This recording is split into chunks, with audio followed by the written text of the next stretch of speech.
Isaiah chapter 58 and verse 1. Cry aloud, spare not, lift up thy voice like a trumpet, and show my people their transgressions, and the house of Jacob their sins.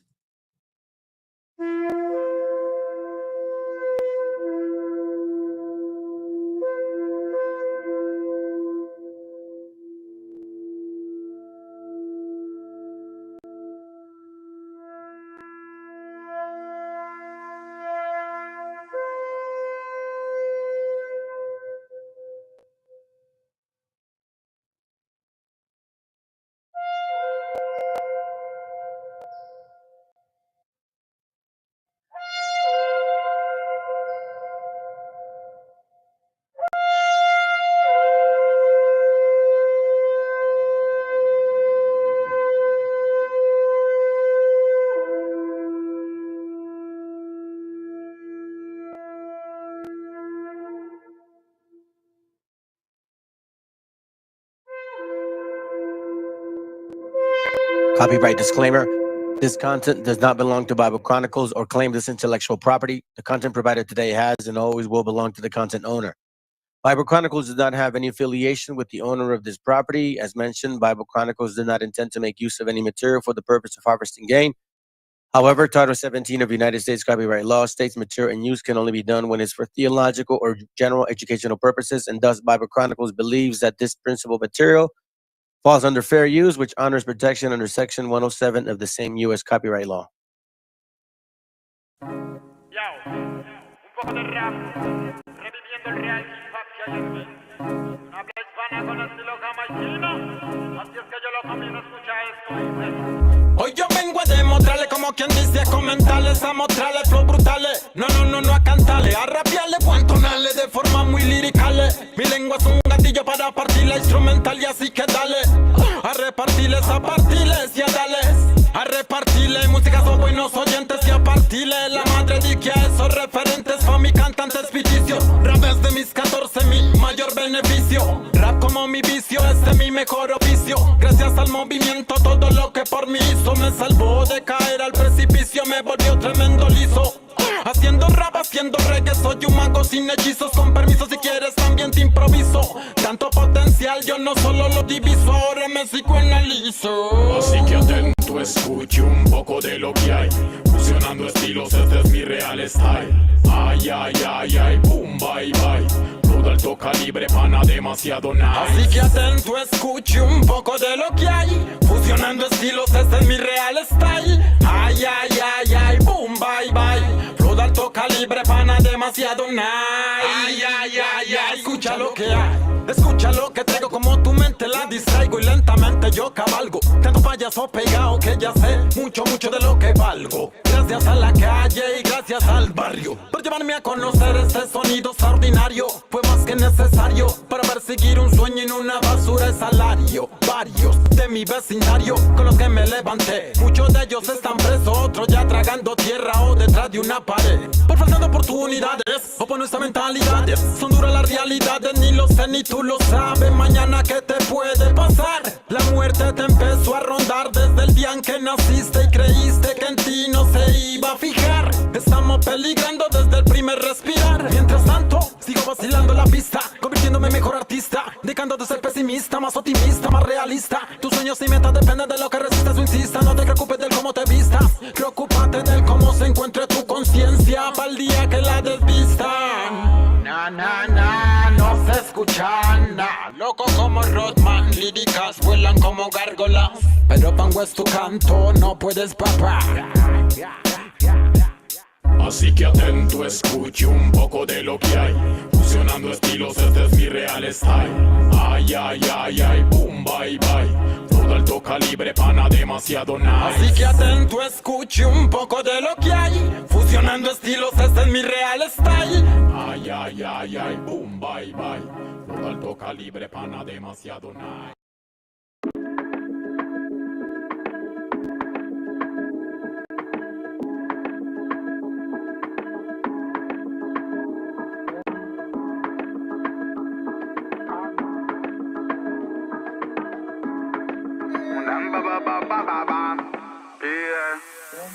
Viven huyendo de la envidia como los niños en Siria de la bomba que le manda el Pentágono. Y todo el día, mamá mía, keeping it mood, that's so real. Love was man, I never fear, never, no. La travesía de la vida más que misericordiosa y nuestra prosa siempre para allá favor, no. Tú podrás por mi traicionar a tu familia, matar tu brazo en iglesia, vos sabías, pero yo no. Familia, familia, es el que está a la mínimo. Familia, familia, comparte almas cristalinas. Familia, familia, Rastafarian familia. Familia, familia, Magna White son familia, ya no maniga. هواك شو من حالي وشو من حالي هاللي بالك ربي كبير وربي عالي واللي جاي يديني اليوم وباغي سالي ربي يغفر لي ولا دراري هواك شو من حالي وشو من حالي هاللي بالك ربي كبير وربي عالي واللي جاي يديني اليوم وباغي سالي ربي يغفر لي ولا دراري un sueño donde no había amor se perdía el color de una flor se marchaba lentamente con el sol en el horizonte pude hacer algo para calmar en mi dolor y es por eso que le pongo flow viviendo alto siempre Burruco bimba y es que todo por la familia Burruco bimba y es por eso vengo a bendecir Burruco bimba y es que todo por la familia Burruco bimba y es por eso vengo a bendecir Familia, familia, es el que está a la mínimo. Familia, familia, comparte almas cristalinas. Familia, familia, Rastafarian familia. Familia, familia, Magna White son familia, ya no maniga. Magna super escalón, subiendo a nuevo escalón. Metallic in the salon, esquivo like si de Stallone. Esos pics van del palo, pero bitch no rascan balón. Aunque me enrollo nada, cáñamo, nunca me paro. Aunque van tras de mí, no se pueden medir. Buscan el elixir, está metalizado. Y es que yo soy así, no van a descubrir sexy flow y skill con este descaro. Si familia necesita de ti, fíjalo. Burruco connection, Antarctic Field, dígalo. A mí nadie quería de Paris, día yo. Los magnates han llegado, están aquí, píalo. Para soportar el dolor como no imaginas es la vida en ámbar. Aunque creas que no puedes tú solo con la movida, yo llevaré tus bambas. Familia, familia, fighting the hate and the media. Familia, familia, it's original man. Familia, familia, fighting the hate and the media. Familia, familia, yo soy un rocket, ellos a brillar. Con los míos siempre se lo baila. Menea, melena, remueve la vaina. Aunque agarre fuerte el fruto para que no se caiga. Son los Magna de Boss Final. Con los míos siempre se lo baila. Menea, melena, remueve la vaina. Aunque agarre fuerte el fruto para que no se caiga. Son los Magna de Boss Final. Disparo a millas sin mirar y sin mirar sin asimilar que es la puta herida de tu vida hurgo. Los manates, la chatarrilla hacen pa' pillar piltrafillas, tres no nos pilla y se va con la furgo. Te hará falta una pedicura y una cura, si se apura, quizás llega la locura de mi turbo. Dale vueltas a la partícula, deja ya la mandíbula quieta que sola llega a Luxemburgo. Niño, prepara la compota que la pera pata.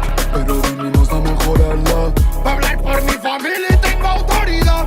Saben que no puedo cagarla. Si pones ritmo y los manes les toca cuatro patas.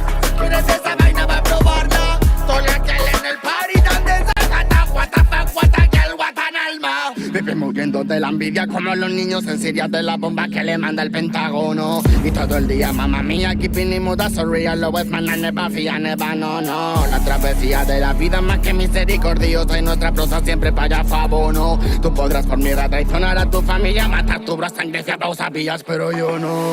Familia, familia, es el que está a la mínimo. Familia, familia, comparte almas cristalinas. Familia, familia, Rastafarian familia. Familia, familia, Magna White son familia, ya no maniga. Bombo cry, sing it, cross the line on them. Warrior, vengo con los míos, Magna get to life, fire them.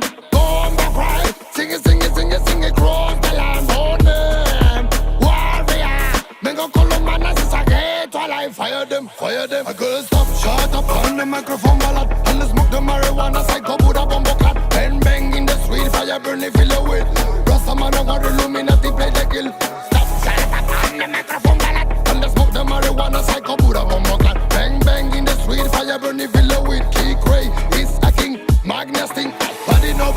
Nobody no kill them. In a crazy style. Chale no fire them. It's a Rasta ganja. Nobody no kill them. It's a crazy style. Tally no fire cream. It's a Rasta ganja. Familiar. Rasta chai is familiar. Key Gray is familiar. Pure Nego is familiar. Sico, Key Magneto, familiar. Es el chesta la mínima. Familia. Compactar más cristaleras. Familia. Rasta y Zion familia. Magna boy que te aplastaba, nego. Thor viene a decirnos con mucha firmeza y gran convencimiento lo mismo que nos decía en el siglo XVIII el barón de Holbach, ¿no? Un filósofo francés de origen alemán. Si nos remontamos al comienzo, entonces hallaremos que la ignorancia y el temor crearon a los dioses. La fantasía, el entusiasmo o el engaño los adornaron o desfiguraron.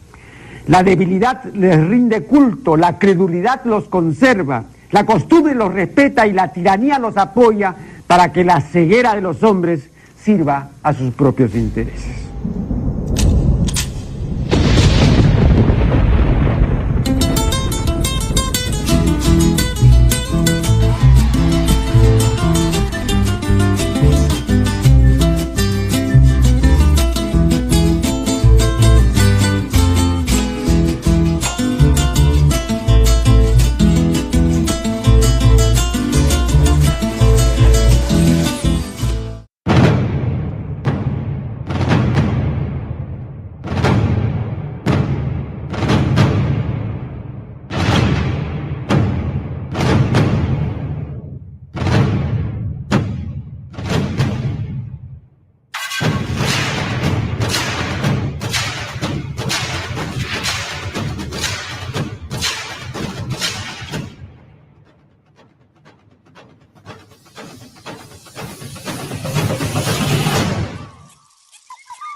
I think the mic works. Yeah. Okay. Yo. Fam, I don't have my usual tools today, so I'm not gonna be able to. Hold on a second. Let me close this window. Just go.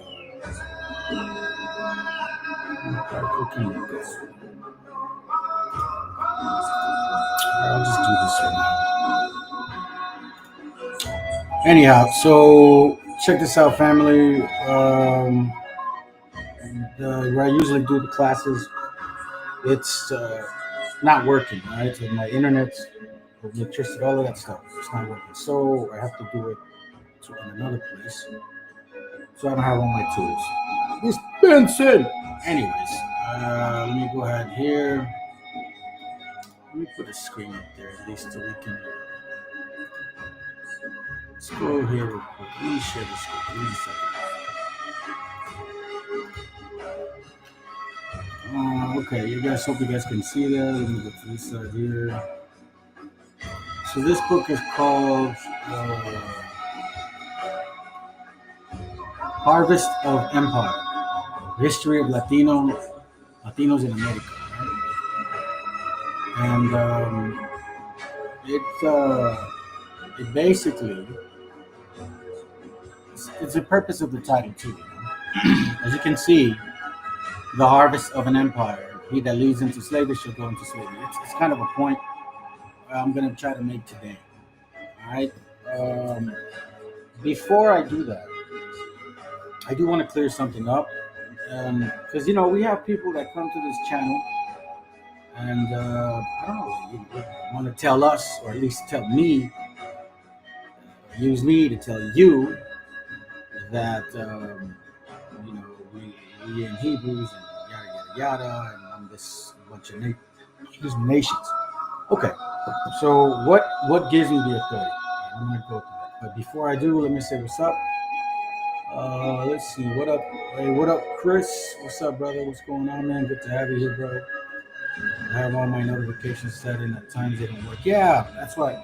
I usually get notifications, but the last few times I haven't. It's kind of weird. Hey, bro, you drop a lot of gems, but you never emphasize on them and go into detail. Well, I don't know how much of detail you want. I have to read the whole book, but I think that's kind of boring for a lot of people. What I try to do is read material, give you video, and then at the same time, it's kind of everybody's independent work to go further into detail. At least that's what I believe. Maybe I'm lacking. I don't know. Anyways, what up, Watakuya? What's up, all we revealed? Don't forget to like, comment, the video posted. Time to get her hunted. Yeah, for sure, bro.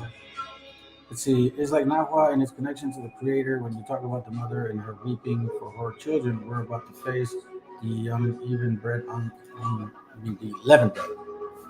I mean, again, it's folklore, and you read this book, and then it's in there. So it's kind of triggering me. Hey, what's up, Joe Ray Jacques? How you been, bro? I think I got notifications, man. I've been meaning to call you back, but I've been busy. Taking care of my son. Well, you know how it is, bro. You know what I'm saying? All right, let me go through this. What am I missing? All right, that's it. All right, let's go. All right, so here's what I want to show you guys real quick first. I'm going to share with you a book. Okay. We're gonna start up on this page over here. Let me go back. Okay, I want to show you guys something. All right. So this hopefully will help me. Because sometimes it's just like that. You know what I'm saying? Sometimes it's just like that. I hope you guys can see that. Okay, perfect. You guys can see that. That's good. All right, so this is the View of the Hebrews by Ethan Smith in 1823. Okay, keep this in mind. There is a second edition. So this is the first one, I guess. Now we're going to go read something real quick. I'm not going to get too detailed into this, but I'm going to emphasize the meaning of our why or how long we've been here based on what the book says, right? Give me a second. I'm trying to do this new system I'm using. All right, so on page 48 of this book, which I brought up several times, it's bringing up the Tiglath-Pileser, king of Assyria, captured the tribe of Reuben and Gad. Now, in case you guys aren't aware, this is when the 12 tribes were split, specifically when they took out the 10 tribes and were bringing other nations into that region, okay? So it's kind of getting to that point. So before I go into all of this, let me then finish off on the bottom. It says, this final expulsion of Israel from the promised land was about 943 years after they came out of Egypt. The king of Assyria placed in their stead in Samaria people from Babylon, Cutha, Ava, Hava, and Sepharvaim. Here was the origin of the mongrel Samaritans. Okay, from this captivity, the 10 tribes were never recovered, and they have long seemed to have been lost from the earth. They seem to have been indeed outcasts from the social world and the knowledge of civilization. The Jews long after were dispersed among the nations, but have never been known as Jews. But have ever been known as Jews, but not so with Israel. They have seemed to strangely disappear from the world, and for 2,500 years, they have years to have been utterly lost. Okay, so keep that in mind. What I just said. All right. So it says here. Wait, the music is loud for real? Damn. You see? Oh shit, for real, bro. Hold on a second. You know what? I think I know why. Give me a second, fam. I know why. It's not picking up the audio. It's Wait. Testing 1, 2, 3. Hold on. Let me see how that sounds. Let me see how that sounds. Because I have the mic. I have a headset on. That's why. There he goes. I think that should be better. Yep. That was it. So what was going on was you guys were hearing the background music, and I was also not switching the sound. That's what happened. All right. So hopefully that helps out. Thank you for letting me know. Appreciate that. Let me go back here. That's good. Let me test. Let me hear it again.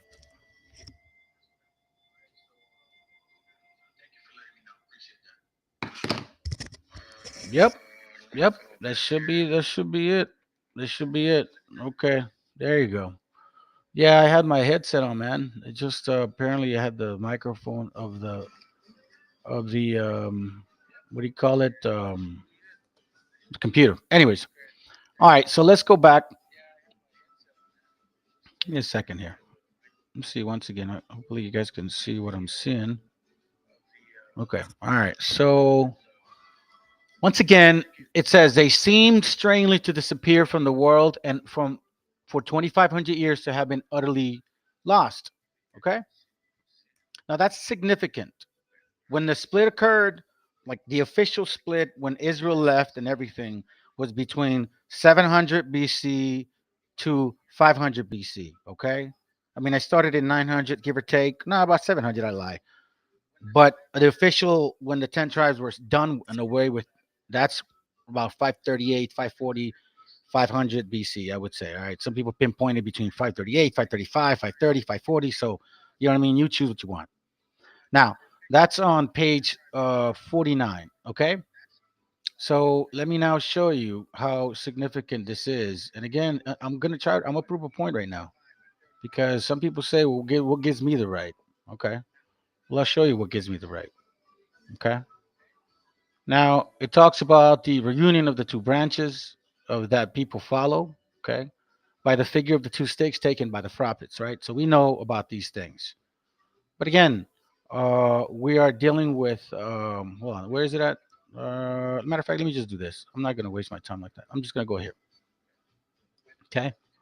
So again, now these are different people making these comments. Okay. So on page 75, it says, it inevitably follows that the 10 tribes of Israel must now have somewhere on earth a distinct existence in an outcast state. And we justly infer that God would, in his holy providence, provide some suitable place for their safekeeping as his outcast tribes. Though long unknown to men as such, there is no avoiding this conclusion if God will destroy them at last as his Israel, and as having been outcast, quote unquote, from the nations of the civilized world for 2,500 years. Once again, he surely must have provided a place for their safekeeping as a distinct people in some part of the world during that long period. They must, during that period, have been unknown to the Jews as Israelites, and consequently unknown to the world as such, or the Jews would not, at least on their being united to them, inquire. These were they had been Isaiah, I believe, 49:21. So okay, so again, it's mentioning 2,500 years. Now in this book, it says it a few times because again, and I'm trying to make a particular point because it is significant. Okay, give me a second here on page.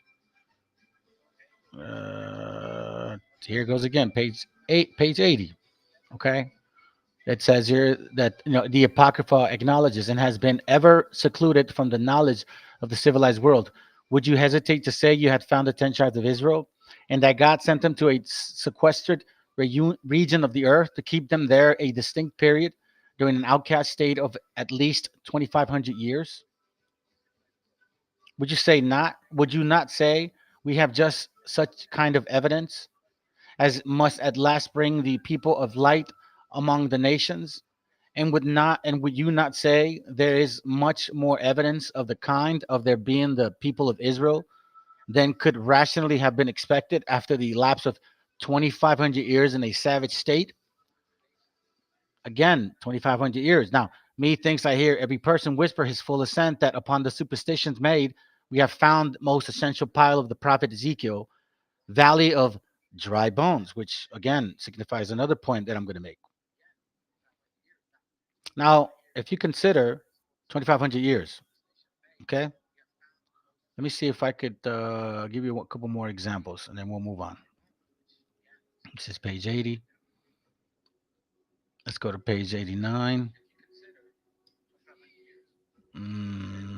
See, let me see this again.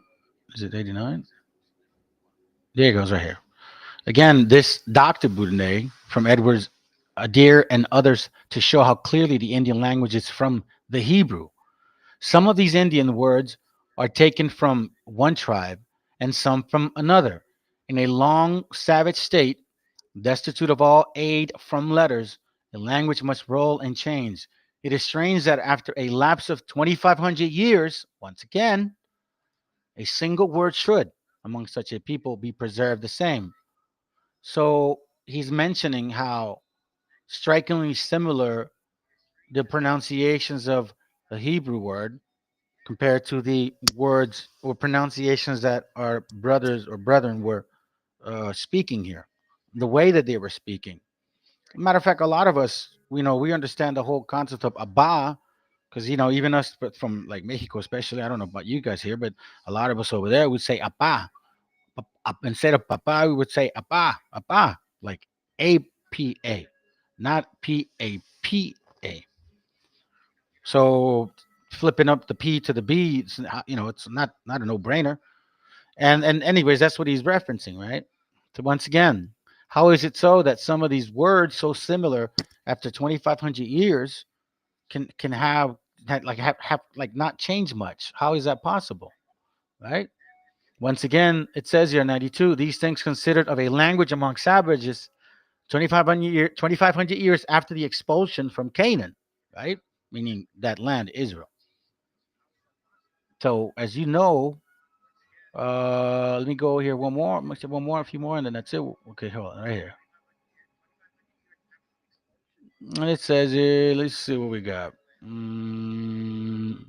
It's talking about how the same Dr. Boudinot speaks of the traditions among the Indians. Some of them call that obstructing water a river, and some a lake. Some give account of their getting over it, and others not. What a striking description is here found of the passing of the natives of this continent over the northeast of Asia to the northwest of America, the Bering Strait. These straits, where the streets of Anian all agree, are less than 40 miles wide at this period, and no doubt they have been continually widening. Dr. Williams, in his History of Vermont, says there are but 18 miles wide. Probably there were not half that wide 2,500 years ago. They were full of islands, and the Indian traditions assure us many of those islands may have been washed away, as the Indian tradition says, the sea is eating them up. That's what it says. It says the other tribes assure us that their remote fathers on their way to this country came to a great river which they could not pass. When God dried up the river, that they may pass over. Now, this is what the natives told this guy. This is what our brethren told this man. I'm not making this up, and I doubt that they're making this up. What benefit do they get out of making this up? Here is an extraordinary notion among the Indians of God's anciently drying up rivers before their ancestors. Their fathers in some way got over Bering Strait or Straits of Anian. At that time, that's what they were called. Now they have these particular names. All right, check this out. Let me show you this real quick. One more. 126.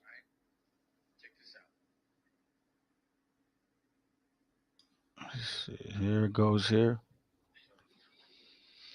We'll go to page 125. It says, here it goes. Can another people on the earth be found exhibiting 1/6 part of the evidence abducted in favor of the American natives? We expect no new revelation nor miracle wrought to inform who are the 10 tribes of Israel.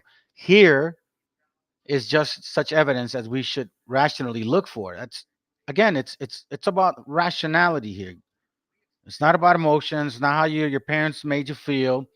It's not about the Virgin Mary or some white Jesus. It's not about you having feathers all your life and you thought you fucking came out of a mushroom and shit. No, you came from somewhere. Everybody came from somewhere. So let's stop playing this damn game. People want to use DNA, then they don't want to use DNA. We want to bring the Bible, then you don't want to accept the Bible. Which one is it? At what point is it going to fit your narrative?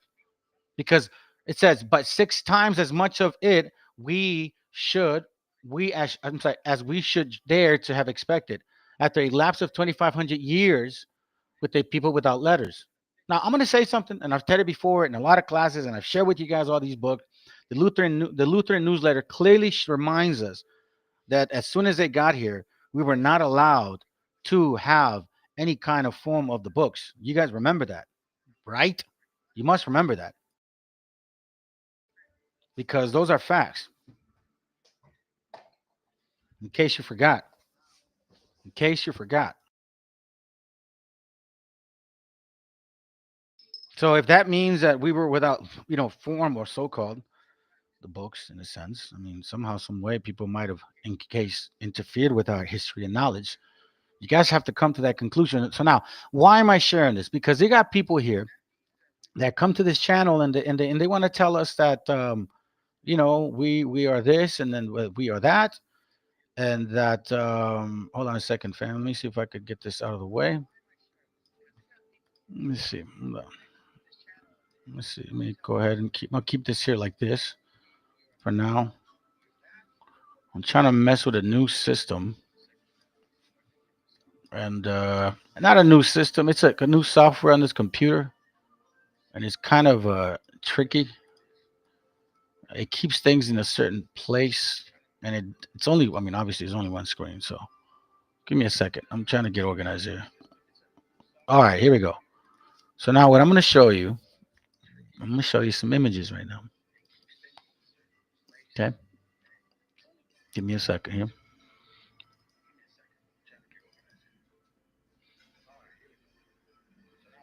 Okay. So for you that are not aware, I hope you guys can see that. Okay. And I think you guys should be able to see that. All right. If you guys don't see this new page, let me know. But I'm sure you guys can see it. All right. So now, I've showed you guys this book before. And here we see we see the migration, the coming of the patriarchs, okay? We see here that the migration was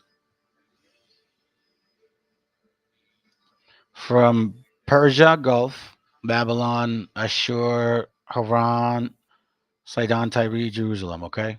You see the migration, okay? Now let me show you this.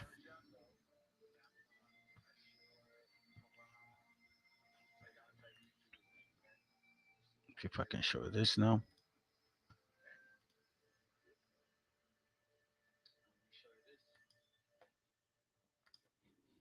Now you can see, same book, the Bible as history, okay? And on page 84, it says this right here. It says, since this picture dates from about 1900 BC, which was the period of the patriarchs, we may imagine that that Abraham and his family looked something like this. And here we see this picture here. So we see a Semitic family patriarch right there. Okay. Now, let me show you another picture. All right, here it goes. This is a little more clear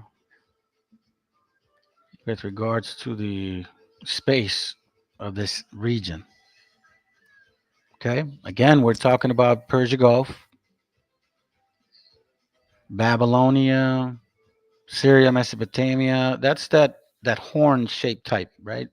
Okay, like that region, right? We're talking about this region here is where Abraham, Isaac, and Jacob sojourned. This is where they sojourned, basically, migrated from left to right with the curvature, like a mountain shaped type. Okay, the Assyrian and Babylonian powers. I'm just giving you a more clear picture of this map and the migration. All right. Now, why am I showing you this? Now, here, sorry, I'm using a different software. These weird sounds. I don't know if you guys can hear it, but it's a kind of kind of a trip. If you guys can hear it, it's probably better. Anyway, so let me take you to the scripture here real quick. I want to show you something because I think this is important.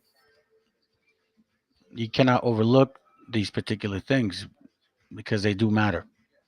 Now, in Isaiah 51 and 1 says, "Hearken to me, ye that follow after righteousness, ye that seek the Lord. Look unto the rock whence ye are hewed, and to the hole of the pit whence ye are digged. Look unto Abraham your father, and unto Sarah that bare you. For I called him alone and blessed him and increased him." Now, so it's telling us that if you want to find out who you are, according to the Bible, you're supposed to look at unto Abraham. Now, that doesn't mean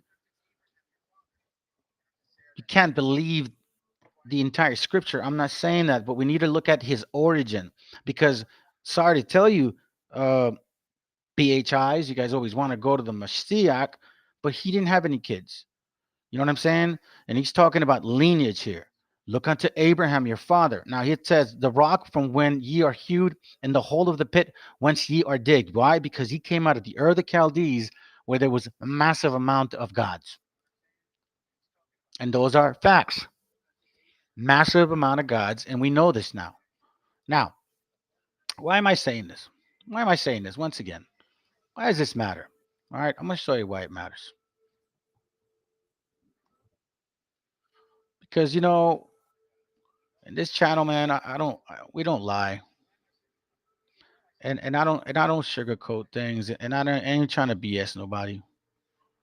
So I'm gonna share with y'all, like I share with other times, real quickly, once again, because apparently I gotta prove to people who I am based on what science says.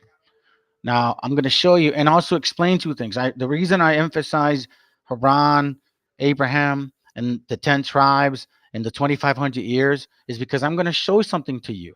I'm gonna show something to you that kind of makes you question, like, okay, well then it even science is correlating with this prophetic book when it comes to Hebrews like myself that are here in this continent. Now you may say that it am I indigenous? Yes, I feel yes, I am, but some of you guys don't accept it. So I don't know which one I can tell you. It's up to you to decide which one you want to embrace. But I'm going to prove something today. And then I'm going to continue showing this. And if you guys, you know what I'm saying, hopefully it resonates with y'all. Because a lot of people want to say that they want to put their supposedly proof. So here's the facts, okay? So supposedly this is my DNA. All right. Now it says here that I'm 67 or 64% Mexican, quote unquote Mexica. And that's because there's about 14% Peruvian, 7% Colombian, 6% pure indigenous, okay? A scattering of English, Scandinavian, and of South Asia, and it's out of Sri Lanka over there, but like India, right? Now, if you consider, it says like most recent terminologies that we understand as of today, okay? All right, now this is what it's saying. So now let's continue with this. Give me a second.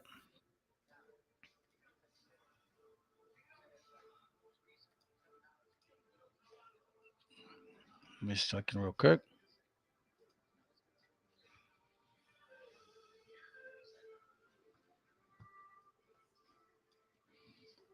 Now we're gonna go to. I'm playing with this. This is a different screen set, fam. Sorry, my bad. Okay, so now this is what they consider advanced analysis. Okay, so the one I showed you before is the most recent. This one's in advance now. Okay, so now this is what it's breaking it down to. So now it says that if you get more deeper into it, I'm 77% Peruvian, 14% Mexican, right? Now it's flipped around, and then the rest you see here. Okay, now it says that predominantly from these tribes here: Mestizo, Mexica, Quechua, Inca, Aymara. All right, that's what it's saying about me. Now you guys can go further into this if you like, but this here allows you to magnify, lets you see the sections that it's saying predominantly from, supposedly these regions here, but then you see a lot of regions over here as well. Okay, so then, but predominantly it's saying 92. All right, now check this out. I got it, man. I hate that I have to do this. Oh, all right. So now what we're gonna do here is this is what they say in regards to the tracer. This is going back historically. Now this is where I'm showing you indigenous that I'm an indigenous bloodline, proving from their quote unquote DNA, 92%. Okay, whichever you slice it, Mexica, Peruvian, whichever way.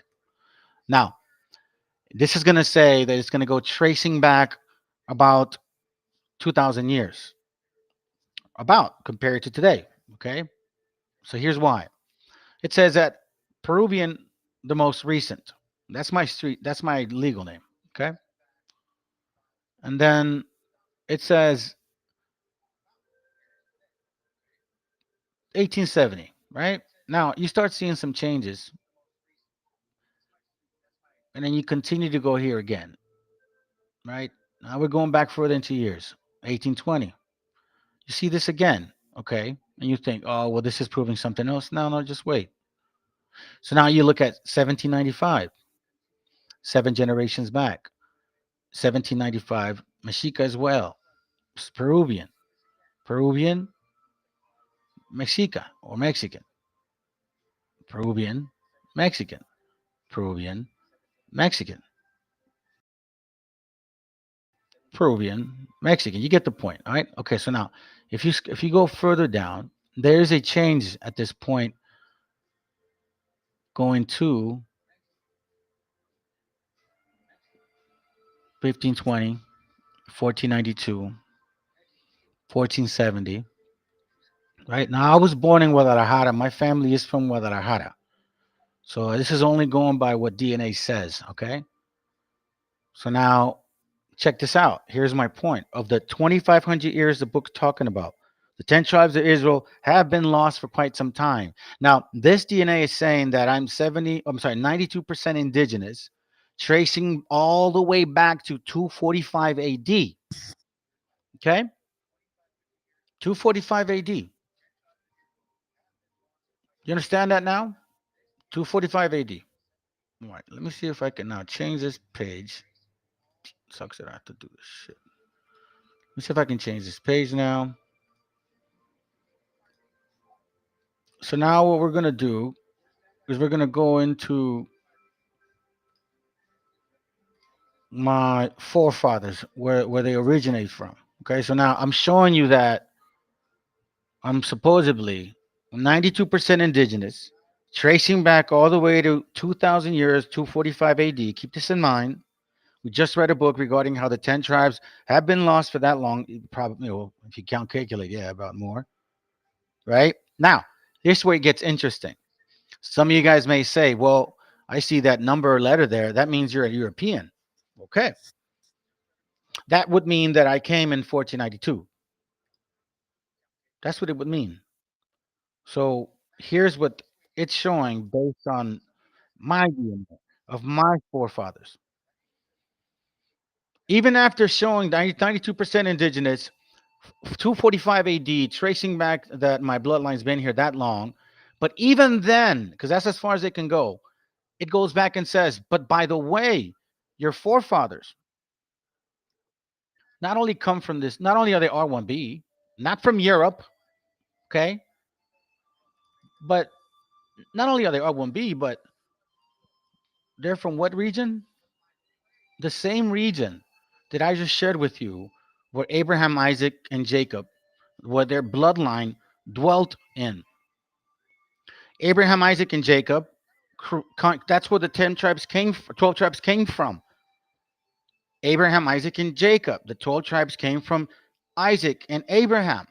This is where Abraham sojourned with, remember, the whole the Chaldees going all the way up, coming down north. Now, how in the world can a DNA say, I've been here for more than 2,000 years, I'm indigenous 92%, but at the same time, my forefathers come from this region? Now, and mind you, this is the regions where the Israelites were scattered abroad. This is the region where they were actually spread out from Assyria, from Babylonia, from all of those captivities. This is where they come from. So now, family, I am telling you right now, 100%, this is what I am. Now, I've been bringing out the Bible way before I did this. I woke up in 2018 is when I started finding out about myself. So this has nothing to do with my belief. This is more of icing on the cake. And to show you, some of you guys that want to question who I am and may think that I'm full of whatever, hey, listen, well then you put the proof. Give me a second, family. I'll be right back.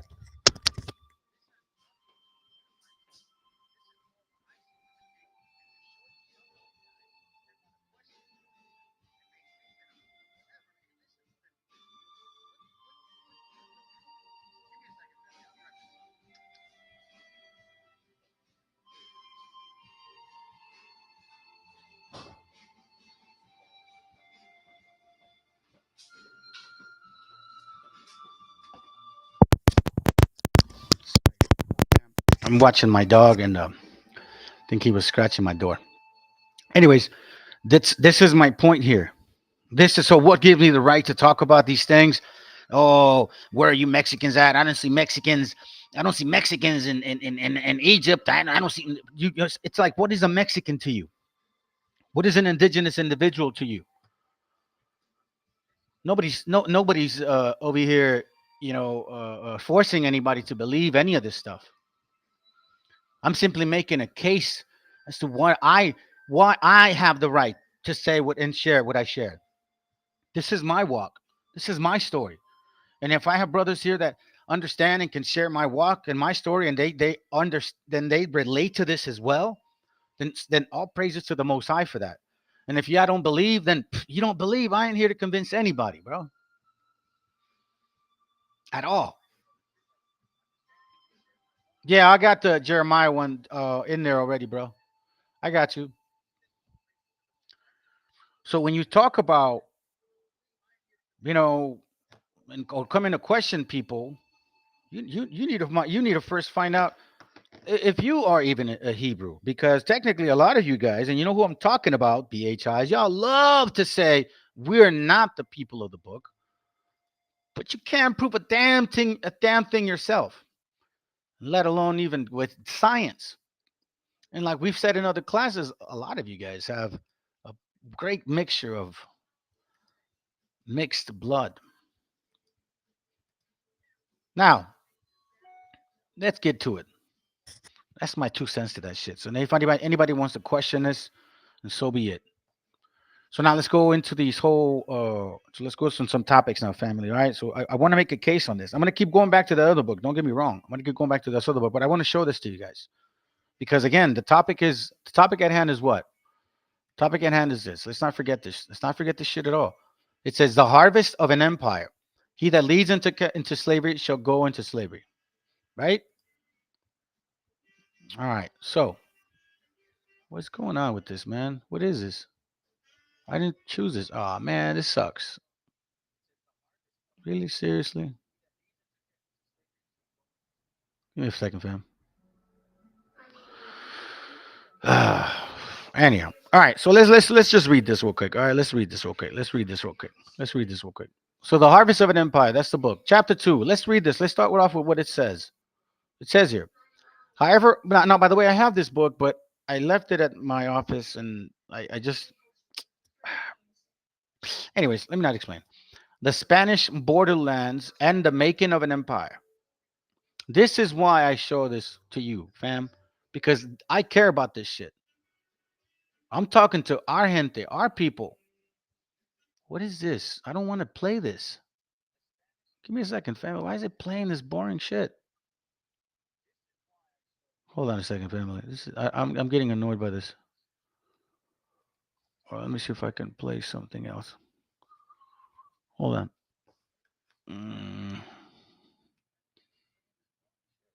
Give me a second, fam. I'm used to sound background music, and I'm not in my normal place. Let me see.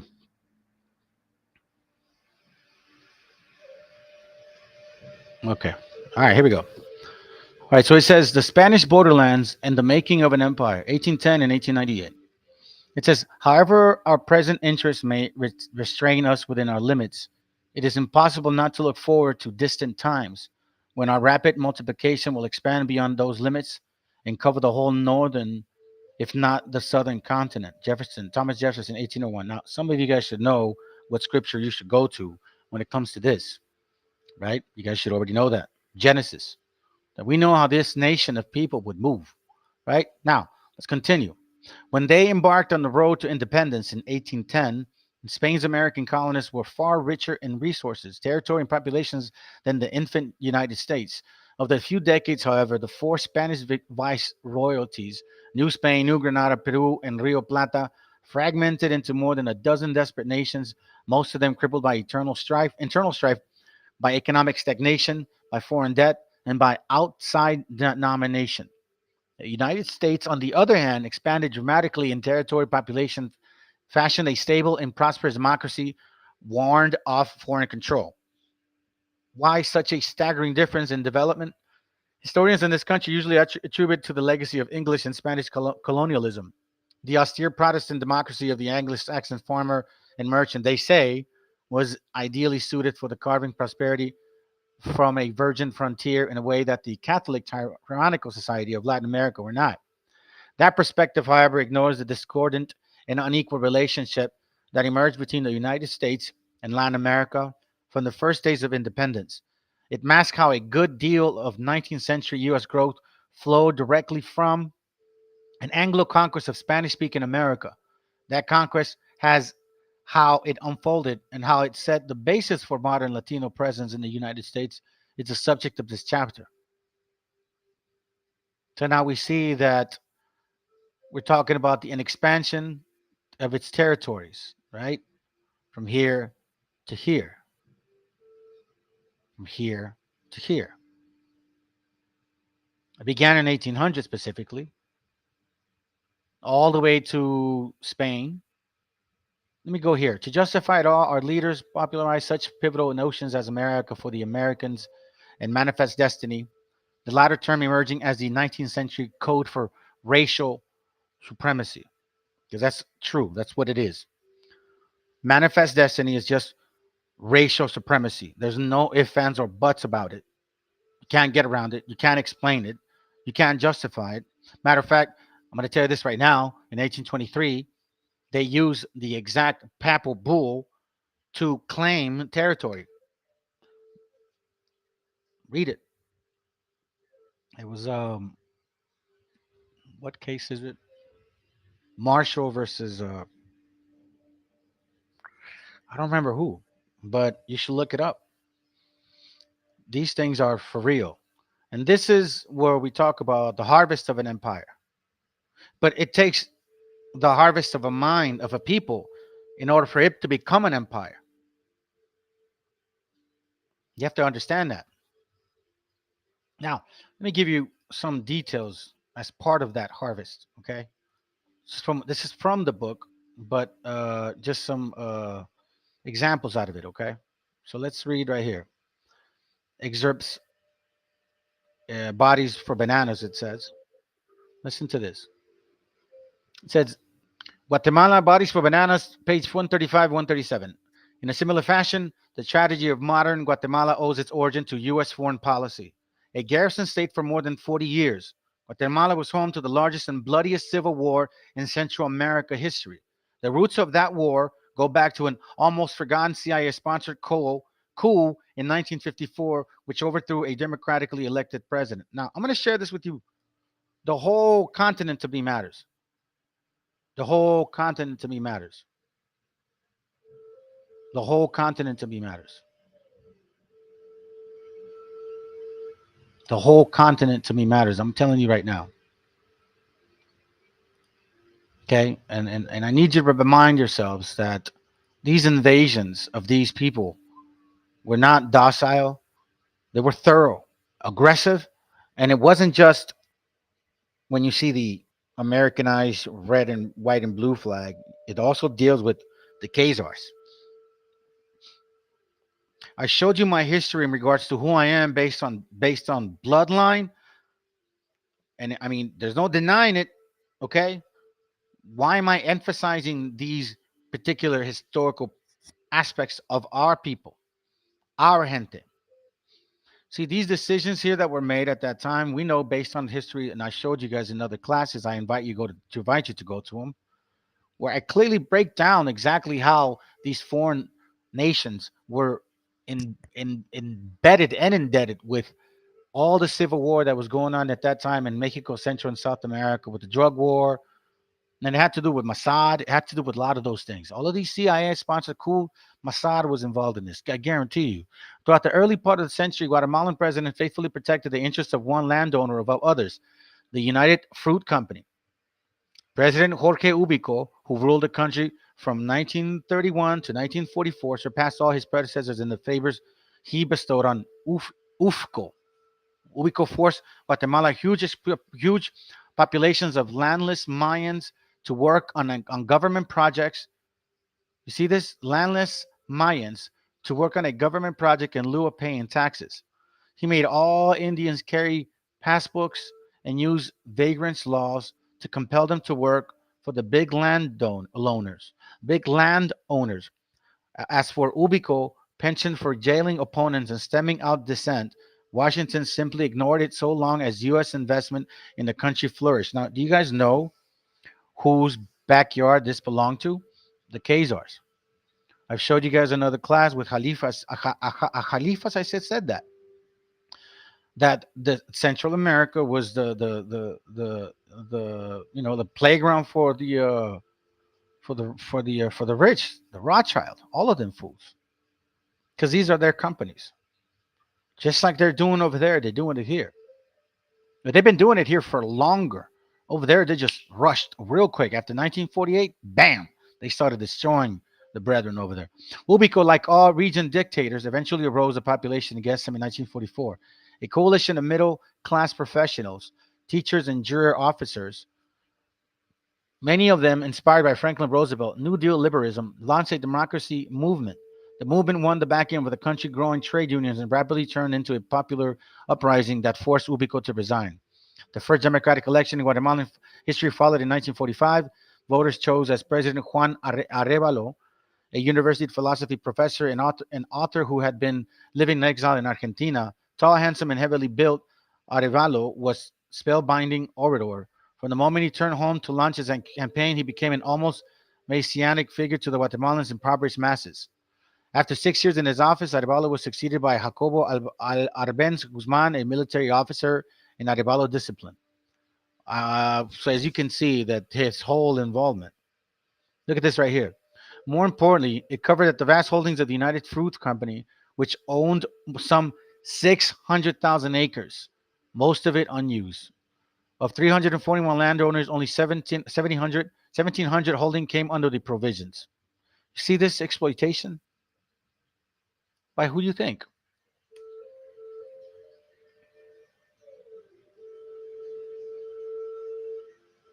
What do you think? I don't consider it as fair. I don't consider it fair at all. And what makes matters even worse is this right here. I'll show you something. Let me see if I have it. Hold on, let me see. Go over here. I thought I had. Okay, here it goes. There it goes right here. Give me a second, family.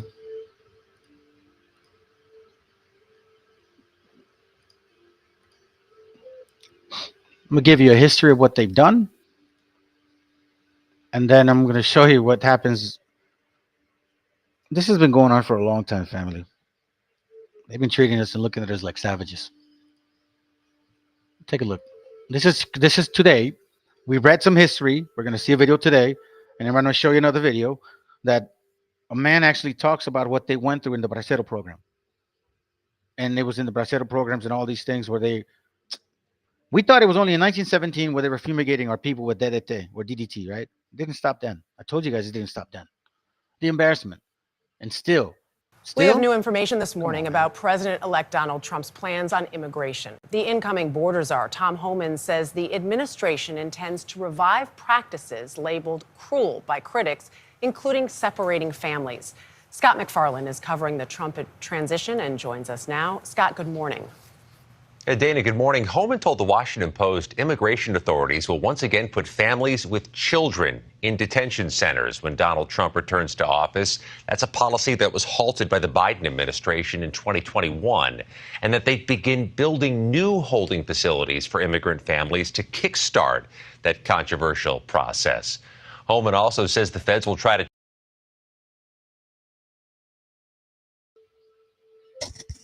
family, this is when you have people that don't know what the fuck they're talking about. Your DNA shows you might be related to. There's a might be. What do you mean might be? This is DNA. There's no might be. If I kill somebody, my DNA shows that I was actually the one holding that shit. Then that means I actually did it. That's what it would mean, right? And then I don't know how you say slave ship's owner. What do you mean? I just showed that I've been here for more than 2,000 years. What do you mean?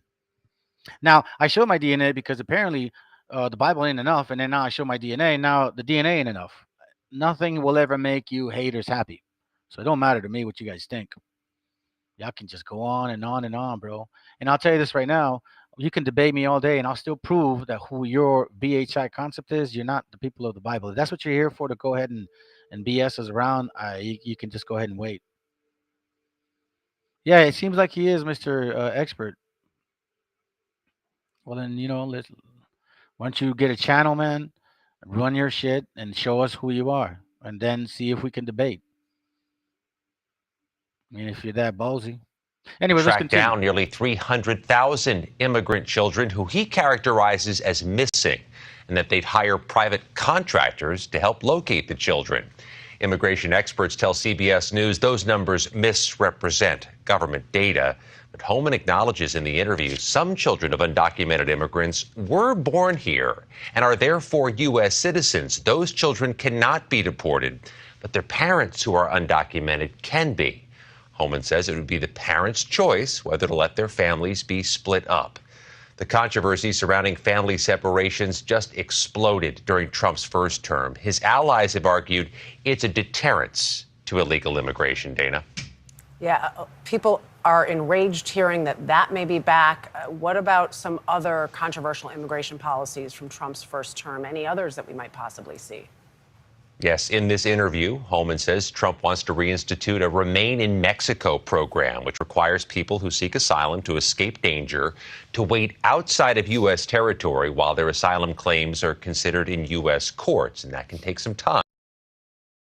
We have new information this morning about President-elect Donald Trump's plans on. Hey, family, I don't know if you guys just heard it. I don't know why it wasn't shown on the screen. Let me play it again just to make sure that we don't miss it. All right, hold on a second. The incoming border czar, Tom Homan, says the administration intends to revive practices labeled cruel by critics, including separating families. Scott McFarland is covering the Trump transition and joins us now. Scott, good morning. Hey, Dana, good morning. Homan told the Washington Post immigration authorities will once again put families with children in detention centers when Donald Trump returns to office. That's a policy that was halted by the Biden administration in 2021, and that they'd begin building new holding facilities for immigrant families to kickstart that controversial process. Homan also says the feds will try to track down nearly 300,000 immigrant children who he characterizes as missing, and that they'd hire private contractors to help locate the children. Immigration experts tell CBS News those numbers misrepresent government data. But Holman acknowledges in the interview some children of undocumented immigrants were born here and are therefore U.S. citizens. Those children cannot be deported, but their parents who are undocumented can be. Holman says it would be the parents' choice whether to let their families be split up. The controversy surrounding family separations just exploded during Trump's first term. His allies have argued it's a deterrence to illegal immigration, Dana. Yeah, people are enraged hearing that may be back. What about some other controversial immigration policies from Trump's first term? Any others that we might possibly see? Yes, in this interview, Holman says Trump wants to reinstitute a Remain in Mexico program, which requires people who seek asylum to escape danger to wait outside of U.S. territory while their asylum claims are considered in U.S. courts, and that can take some time. Holman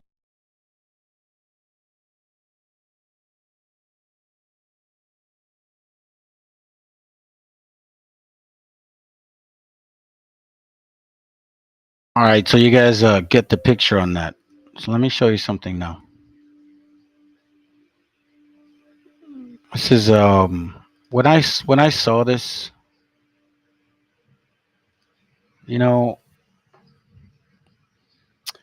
yeah, man. Let me see if I could just play it. Give me a second. Let's see where you at. Let me go here.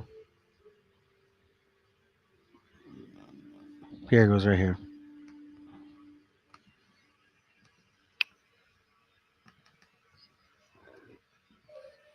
Give me a second, familia. Okay.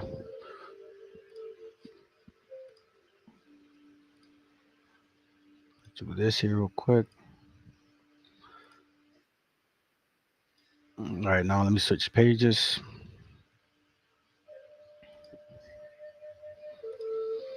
Okay. Oh no. Okay, I'll allow the okay. Okay. Oh, come on, man. Come on. Don't tell me you're not gonna let me. Oh, you know what? But I did this. The good news is I did this, family. I did do this. That sucks, man. I can't believe they're letting me. Oh my God! Just the time I want to use it, I was able to jump on that earlier. Come on, man. What is going on? This is. Oh man, this bothers me a lot. Give me a second. I literally was able to open that page. Now it's not letting me. Let me see if I could fix it. Hold on. Hold on. No. Allow.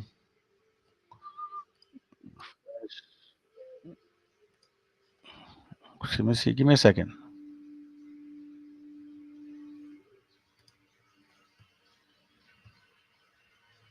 What is it asking me to do?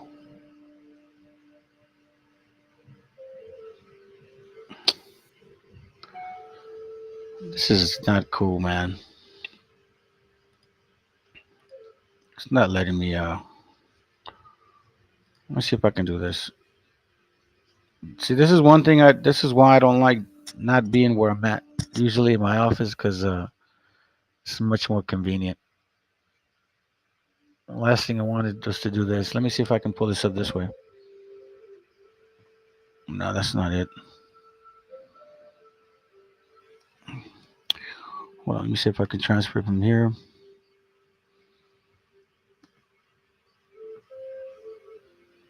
No.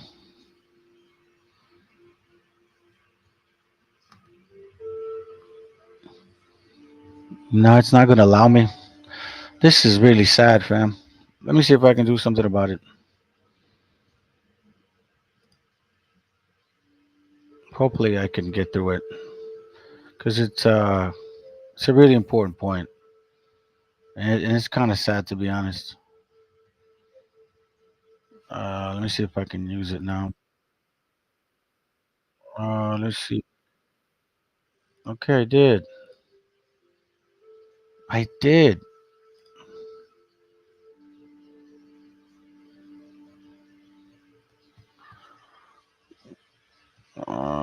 Come on. Are you serious, man? Oh man, this is sad. This is a sad case. I really wish I was able to show you guys this. I don't know why in the world it's not letting me. It's letting me on this other page. Um, Not interested. Here, I'm gonna do this.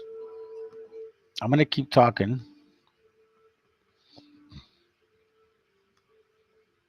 but I'm going to record it in the meantime.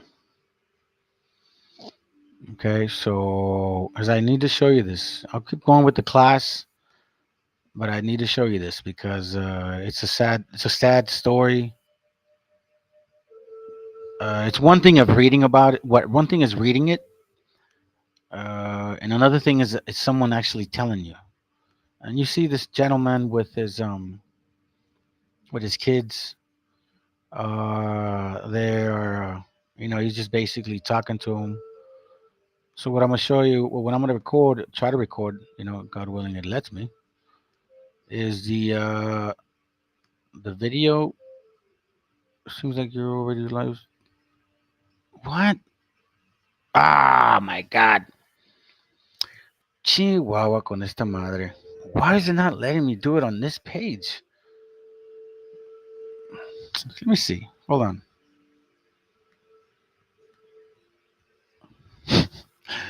Sometimes I'm necio, man. My bad, fam. I just don't understand why it's not letting me do it here. I mean, it's really bothering me, to be honest. Oh, okay. Okay, so here it goes. Oh, thank goodness. Okay. All right, so they let me. There we go. Here we go. Here we go. All right. So see, that's what happens when you're necio. Listen to this, okay? This is important. Check this out.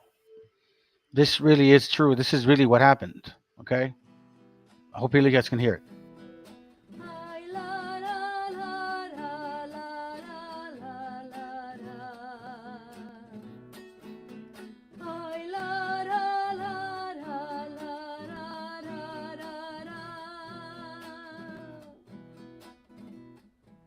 Abuelo, cuéntame hoy de cuando fuiste bracero y cómo es que Cuando pisco un algodón, que trae uno arrastrando un costal como de 10, 12 pies, hasta que no lo llena usted, ya lo lleva a pesar.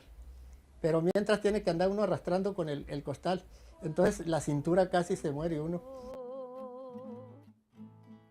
ya no puedo caminar, hoy no puedo ni pararme, si muero. Pues sí, eran más de 12 horas diarias lo que trabajaba uno. Y andar todo el día agachado haciendo eso. Entonces, como está mojado abajo, pues a usted no le interesa. Ya que me cansaba yo de la cintura, que no la aguantaba, me hincaba. Y en lugar de andar caminando, con las rodillas iba caminando.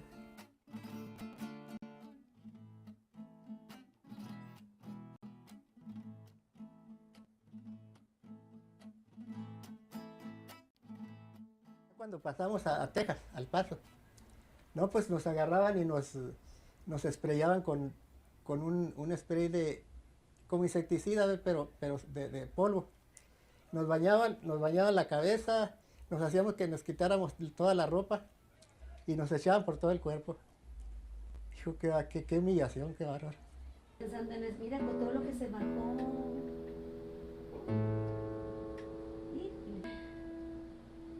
Pobrecitas guitarras. Mira, bracero quiere decir el que vino a prestar sus brazos a Estados Unidos en tiempo de guerra. Se tenían que alimentar las tropas aliadas y los de Estados Unidos. Pero también se tenía que producir porque los rancheros no tenían mano de obra. ¿Y esto cuándo fue?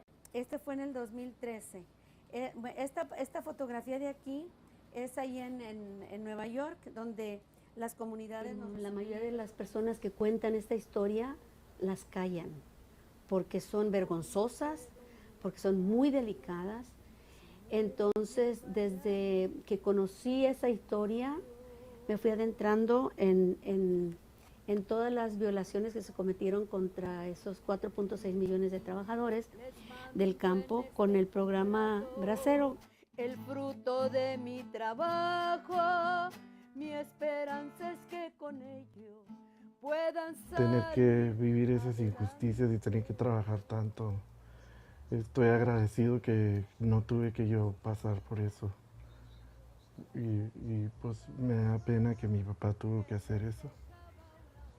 Y pues como le digo yo, se me hace que era niño, de 17 es un niño todavía. Ellos que casi no están enterados de nada porque yo nunca platiqué yo. Bueno, casi ni a mi esposa le platiqué. Ella sabía que yo me venía de bracero y todo eso, pero no, nunca le platiqué yo lo que había sufrido ni nada de eso. Si podías hacerlo otra vez, ¿lo harías igual o no, lo harías diferente? O? No, lo haría muy diferente, claro. Primeramente, como ya no sé de tantas leyes, pero sé que hay que reclamar. En cualquier minuto puede uno reclamar cómo lo tratan a uno ya. Digo que antes no, ignoraba uno muchas cosas, pero ahora ya no. Anoche escuché a mi madre llorar sin consuelo, cobijada con la noche del silencio y del recuerdo. Mi padre se fue pa'l norte, contratado de bracero, jamás supimos ya de él. That's funny that he's even here busting balls. Apparently, he really likes this channel that much that he's sticking around. He hates it, but he can't have enough of it. You guys are funny to me, bro. You're funny to me. You don't bother nobody. You really don't. I don't know why you think you will. There's enough adults that don't have time for your games. Let's go to Isaiah 49, family. Let's go read this real quick. A lot of you guys may question and say, well, you know, why so? Right? It's in the Bible too. Isaiah 49:21 says this. It says, then shalt thou say in thine heart, who had begotten me these? Seeing I have lost my children to captivity, I am desolate, a captive, and removing to and fro. And who had brought up these? Behold, and who had brought up these? Behold, I was left alone. These were had they been. These where had these been? I'm sorry. So once again, it says, I have lost my children and I am desolate, a captive, and removing to and fro. Aren't we seeing this? Separation of families, deporting people supposedly, having to go from one place to another place. Remember, they passed some crazy law over there in Florida. People had to move from there, being moved to and fro because of laws, traditions of this hateful nation, of people like this guy right here. These furry nuts, son, I hate nobody. So why are you here then, Matthew, showing your dog? I don't understand. You're here spitting hate, but you say you hate nobody. What's your definition of hate? And what is Matthew 18:16-18? What does that mean? Now, if you're here telling people they should not be calling themselves something, what gives you the right to be carrying Matthew 16:18 as your name? What gives you the right to carry that book? You're telling people not to carry this book. What gives you the fucking right to carry this book, Matthew? Yeah, he is, bro. He gave it away. He's just acting like he ain't. He's just a hateful negative. That's it. Just another man that will never hit the link. You guys talk a lot of big game, but you'll never hit the link. Ever. I proved it. Sat around for 8 hours and not one even bothered. Actually, one did, but then he asked a lot of stupid questions and they got nowhere. But let's continue, family. This is a good one here. Let's get to it. It says Ezekiel 7:1. It says, moreover, the word of the Lord came unto me, saying, also, thou son of man, thus say the Lord God unto the land of Israel, and the end is come upon the four corners of the land. Now it is the end come upon thee. I will send my anger upon thee, and will judge thee according to thy ways, and will recompense upon thee all the abominations. This is why nations came from abroad and had the ability to exercise that aggression, not because they're superior, but because the Most High allowed it. That's why. That may hurt your feelings, but I'm not here to sugarcoat this shit. Now, let's go back to this book here, family. Matter of fact, let me continue reading real quick just to kind of see if I missed a point.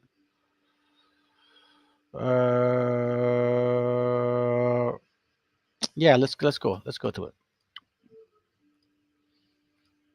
Let me show you once more the book that we have here. I'm gonna go back to this book here real quick. Okay. Now let's read page 78.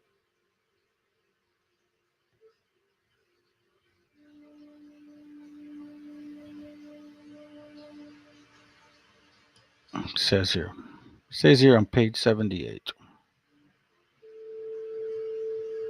Check this out. So we see the anger of the Most High. We know that what's about to come upon us, right? On page 78, it says this, and this is, remember, the View of the Hebrews, the first edition, not the second one. This one's written in 1823. The other one was written in 1825. It says, page 78, that a book which God gave was once theirs, meaning ours, and then things went well with them. But another people got it from them, and they fell from under the displeasure of the Great Spirit. Let me know if you guys can see the page okay, because again, I'm using a different software, and it's kind of taking the screen from my main view, so I don't know if it's not showing you guys. Just let me know, please. And it says here that a book which God gave once was theirs, and then things went well with them, but another people got it from them, and then they fell under the displeasure of the Great Spirit. But that they shall at some time regain it. They inform you some of their fathers once had the spirit to foretell future events and work miracles. Suppose they had their limitations of the Ark of the Covenant. That's page 78. Let's go to page 107. They talk about the similar thing.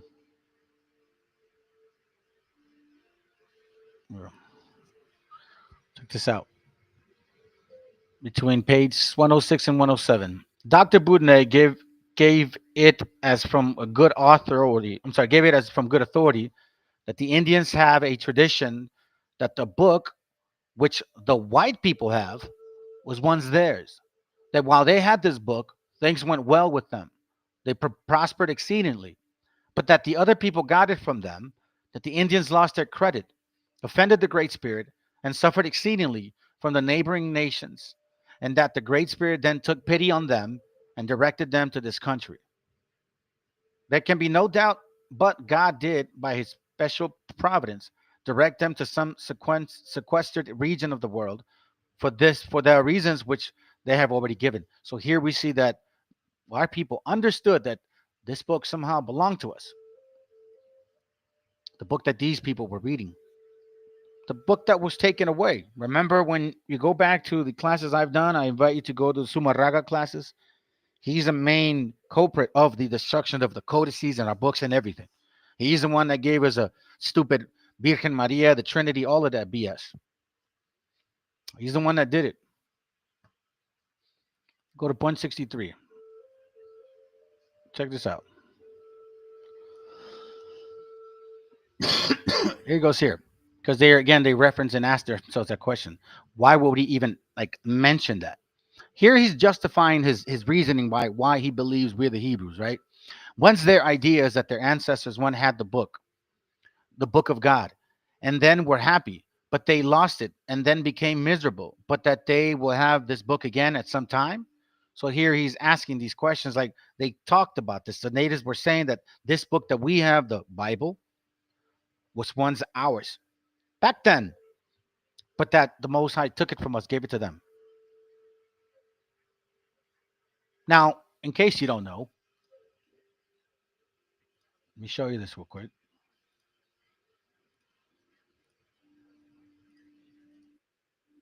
The brother had posted it earlier. Jeremiah 17:4. And thou, even thyself, shall discontinue from thine heritage that I gave thee, and I will cause thee to serve thine enemies in the land which thou knowest not. For ye have kindled a fire in my anger, which shall burn forever. Which shall burn forever. You see that? Now we read, this is from an 1820s book talking about us, talking about those things. We see also in Ezekiel 7, he talked about that as well. Thou son of man, thus say the Lord God of Israel, of the land of Israel, unto the land of Israel, sorry, Ezekiel 7:2, that the end come upon the four corners of the land, meaning you will not be my heritage no longer. You'll go into captivity. Forget who you are, according to the Bible. And I will take everything from you, but I will leave you clues, not just the curses, to prove who you are. You're still the seed of Abraham, Isaac, and Jacob. And I'm going to send messengers back to that land that will remind our people who we are according to the Bible, not just with the Bible, but even so-called white science itself, because the Most High is going to allow those things to happen. If he knows that I'm a liar, he'll find a way to prove that I'm a liar, because nothing goes against the Most High's way. Now, it says here, now is the end come upon thee, and I will send mine anger upon thee. I will judge thee according to thy ways, and will recompense upon thee all thine abomination. And mine eyes shall not spare thee, neither will I have pity, but I will recompense thy ways upon thee, and thine abominations shall be in the midst of thee, and ye shall know that I am the Lord. Because then that's when, technically, unfortunately, a lot of us learn the hard way. A lot of us learn the hard way.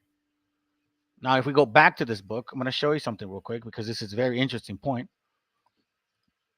Here we see, okay, we're going to go back to the same book. Actually, no, I lie. We're going to go to another one. The same one, but the second edition. Let's see if I can get it. Okay. There it goes right here. Now, this is the second edition, okay, of the view of the Hebrews. The reason I'm showing this to you guys is so you can see how the loss of a heritage is a progressive thing, okay? You let me know. This is, again, the view of the Hebrews. This was printed in 1825, 2 years after, second edition. Dr. Bodney informs us of the Southern Indians of North America, page 100, that they had a name for God, which signifies the beloved holy cause, and one of their names of God is Mingo Ishto Abba, the great chief father. He speaks of a preacher being among the Indians at the South before the American Revolution and beginning to inform them that there is a God who created all things, upon which they indignantly replied, "Go about your business, you fool. Do you not know there is a God as well as you?" In their sacred dances, these authors assure us the Indian sings Hallelujah, Yahweh or Yahuwah or Yahoo. That's technically how it is. Yahweh. The pronunciation is almost silent, but with a strong H. Praise to Yah, so-called Jehovah. When they return victorious from their wars, they sing Yahweh, Yahweh, having been like Yahoo, like Yahoo, having been by tradition taught to ascribe the praise to God. So here we see like a progress of things, okay? Page 101 keeps saying that. They frequently sing the name Shiloh or Shiloh, like the Meshiach, with the syllables of the name of God added to Shiloh, you, Shiloh, Yah, Shiloh, he, wa, Shiloh, wa, Shalom, wa, so to speak. Thus adorning. So again, these BHIs, you didn't teach nobody shit. You found it in this book. You made it seem like you created it, and this is how you lie. This is why you got caught. Thus adorning to the name of Shiloh, the name Jehovah or Jehovah by its sacred syllables. Things like these have been found among the Indian region, different regions of America. Okay, now check this out. He talks about they denominate the deity, the Great Spirit, the Great Man above, and seem to have some general idea of his government and providence, universal power and dominion. Okay. Now we're going to, let's say, here goes. Let's read this here. Let this fact of the Indians generally adhere to one and only one God be contrasted with the polytheism polytheism of the world of the pagan and the heathen besides, with idle and ridiculous notions of heathen gods and goddesses. And who can doubt of the true origin of the natives of our continent? They are fatally destitute of proper view of God and religion, but they have brought down by tradition from their remote ancestors the notion of there being but one great and true God, which affords a most substantial argument in favor of there being the ancient Israel. You see this? Could we keep this in mind, family? Because for a long time we were told that we were worshiping a bunch of damn gods. Keep this in mind. It is agreed that within about 80 years, a great change had been produced among the Indians. You see this? Now we're talking about a change. They have in this period much degenerated as their traditional religions. Their connections with the most degenerate part of the white people. Oof, let me read that again. Their connection with the most degenerate part of the white people. You guys see this? You guys see this? The most degenerate part. Damn. Hey, look, this guy's sad. So this is all you can say. Damn, you're corny as hell. Well, what do you want it to be like, man? You want me to sing like, YMCA shit for you, Dan? You talk about me being corny. You got a KC Chief shit as your logo, bro. You probably know more about the football, data than you know about the Bible. So why don't you shut up, learn some shit? Yeah, they did. Yeah, and he enjoys that. That's why that white privilege is in him. You know what I'm saying? Hey, if I am corny, why are you guys still listening? See, this is funny to me, bro. Like if I think somebody's corny, like you guys, I would not waste my time. But apparently you're here. You're one of the many. Again, you're welcome to go. But no, I'm corny enough to entertain your corny ass. Who's the most corniest fool? Let's continue, family. I enjoy like dealing with corny ass people. Their connection with the most degenerate part of white people, trading among them, and their knowledge and use of ardent spirits have produced the most deleterious effects. They have felt less zeal to maintain their own religion, such as it was, and to transmit their own tradition.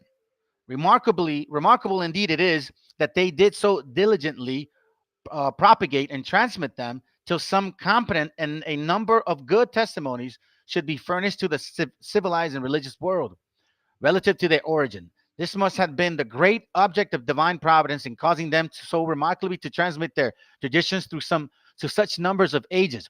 And when the end is unanswered, the cause leading to it may be expected to cease.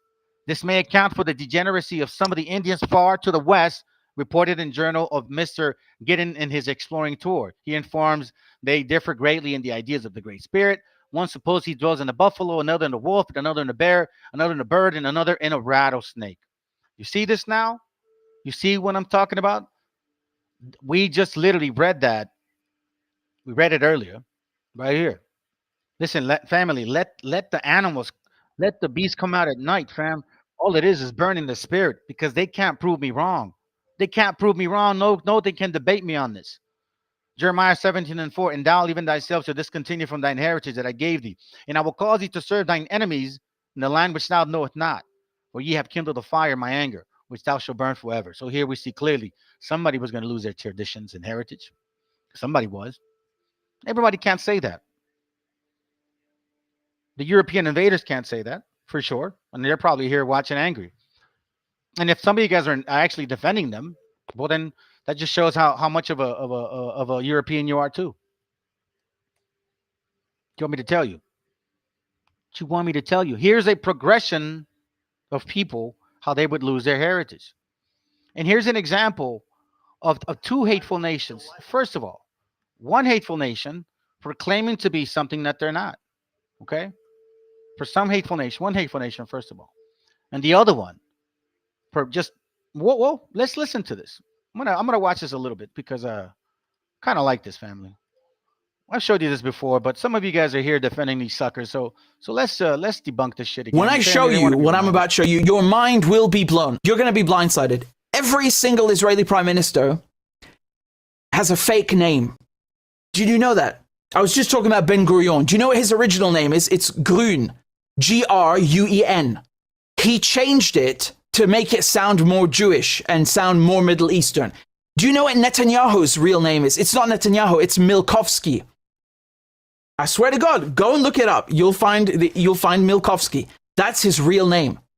These are, remember what Israelis are. Israelis are European Jews. They don't come from Palestine, but they want you to make you believe. They want to make believe and make you believe that they come from this area, that they are indigenous to the land, that they're so Jewish, right? Even though they have no connection. So they changed their names. Here's another one.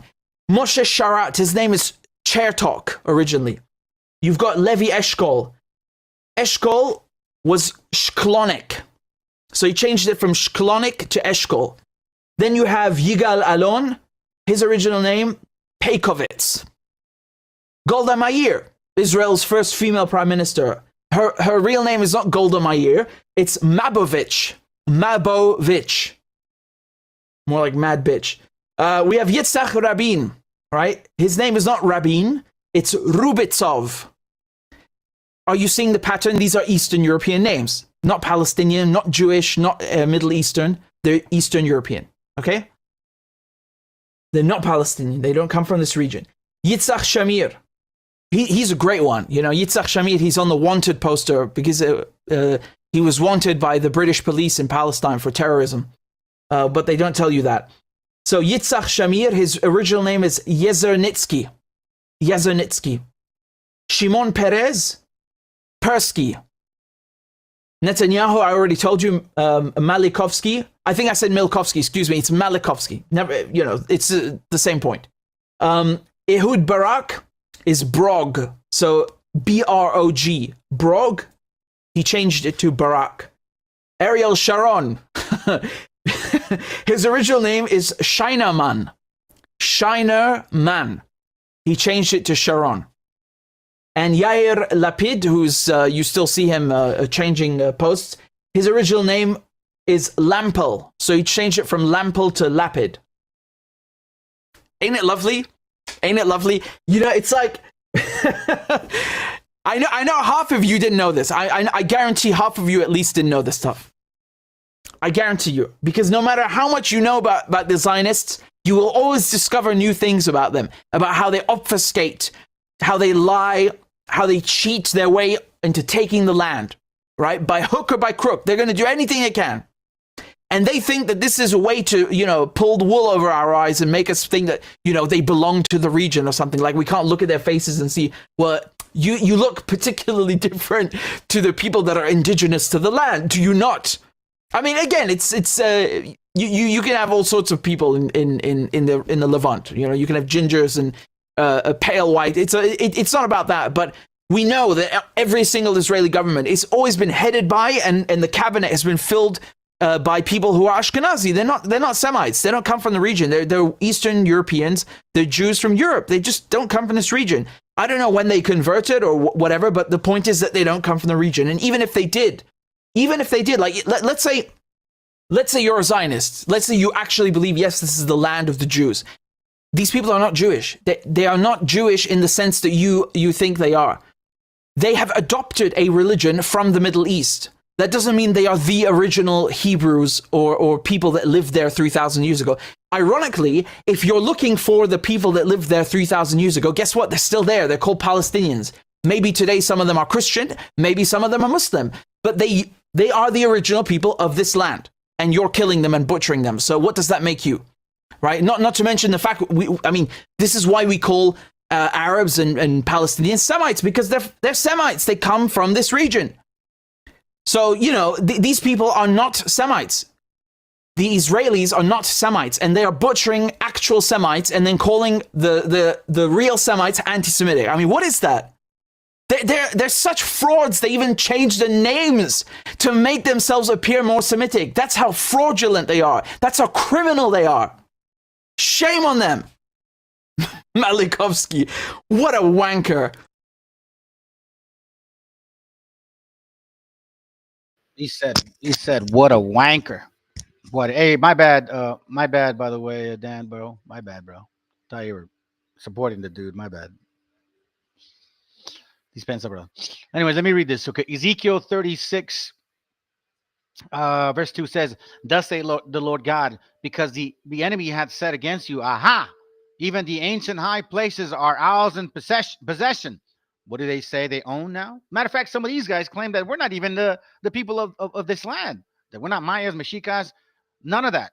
Incas, none of that. No, not at all. They completely replaced us now. Now they're claiming that we're Spaniards or some other shit, like the guys here. The Matthew guy. I think he has a BHI. You sound more like a BHI. The Aztecs consider Chihuahuas to be a scarecrow to worship. Yeah, he's a BHI. That's what he is. That's why he has a black dog. Black dog represents his skin. That's what it is. That's literally what it is. I can tell by the way he talks now. So that's the hateful spirit, right? So now they want to say that we're Spaniards, even though literally just showed bloodline. Literally. And he says, you may. Shut up, man. You ain't maying nothing. You're just an idiot, you know, from the distance looking in, because you don't want to step in the house. Therefore prophesy and say, thus say the Lord God, because they have made you desolate and swallowed you up on every side, that ye might be a possession unto the residue of the heathen, like this guy here. Ye are taken up in the lips of talkers, and are in infamy of the people. Therefore, ye mountain of Israel, hear the word of the Lord. He's talking to Israel. Thus say the Lord God to the mountains and to the hills, to the rivers and to the valleys, to the desolate wastes, and to the cities that are forsaken, which became a prey and derision to the residue of the heathen that are round about, like those people here, like the orange orangutan, right? Therefore, thus say the Lord God, surely in the fire of my jealousy I have spoken against the residue of the heathen, and against all Idumea, which have appointed my land into their possession, with the joy of all their hearts, with despiteful minds, to cast it out for a prey. What did they do to us? What did they do to us as a people? Forget about the land. They decimated our people. They separated our people. And you have idiots like this guy over here claiming something that they don't even know about. You know what I'm saying? It just, and he won't, bro. See, lo te quiero Taco Bell. You see, these are racist negro, bro. He's just a racist negro and shit. But you know what I'm saying? If you put a banana in front of him, what's he gonna say? Stop eating the banana, bro. We know how you guys love that shit. You see what I mean? It's racist shit, huh? Well, what you want me to tell you? But now you're offended. You see what I mean? You're gonna run and you're gonna feel insulted because you guys love empathy. You got no strength. You got no spirit. You're just loud, but you got no spirit. Verse 6, prophesy therefore concerning the land of Israel, and say unto the mountain, and to the hills, and to the rivers, to the valley, thus saith the Lord God, behold, I have spoken in my jealousy and my fury, because ye had borne the shame of the heathen. He's talking to Idumea. Now, again, Idumea, we should know this, it's Edom, Greeks, Romans. I mean, think about it. Idumea comes from Idumea, the actual Herods, comes from the Greeks. Now, we know that Greco-Romans mixed a lot. The residue of the heathen has both lands or so-called people in possession, the two prophets.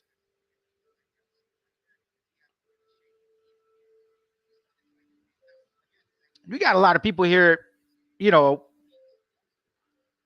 claiming to be somebody that they're not. The residue of the heathen, right? A hateful nation. That's why the Most High doesn't, detest them. And here's why. Here's where their spirit is at. They'll never change. This is a hateful nation. Let me show this in parts, okay? The gentleman here actually shows something. I'm going to speed it up because I don't want to let it play the whole time. Check this out. A hateful nation. No different than the dude that's over here trying to talk shit. Let him continue. Eventually, they expose themselves. Let's go. That Donald Trump won.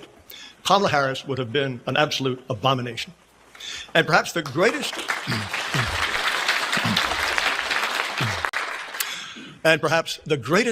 triumph of this entire election was that so many millions of Americans blew such a resounding raspberry to every institution in this country. What a joyful noise that was. And I don't doubt that for many whites, this election renewed their faith in America. When Donald Trump won the election, white Christian nationalists won the election.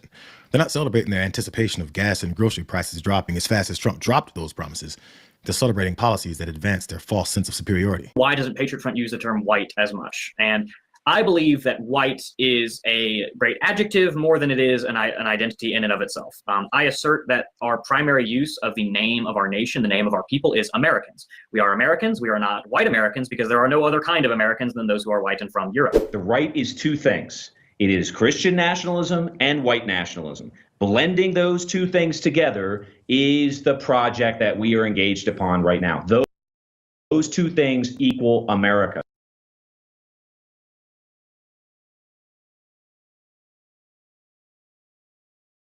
So I assume Matthew is supporting this, right? Matthew, you're supporting this, Matthew?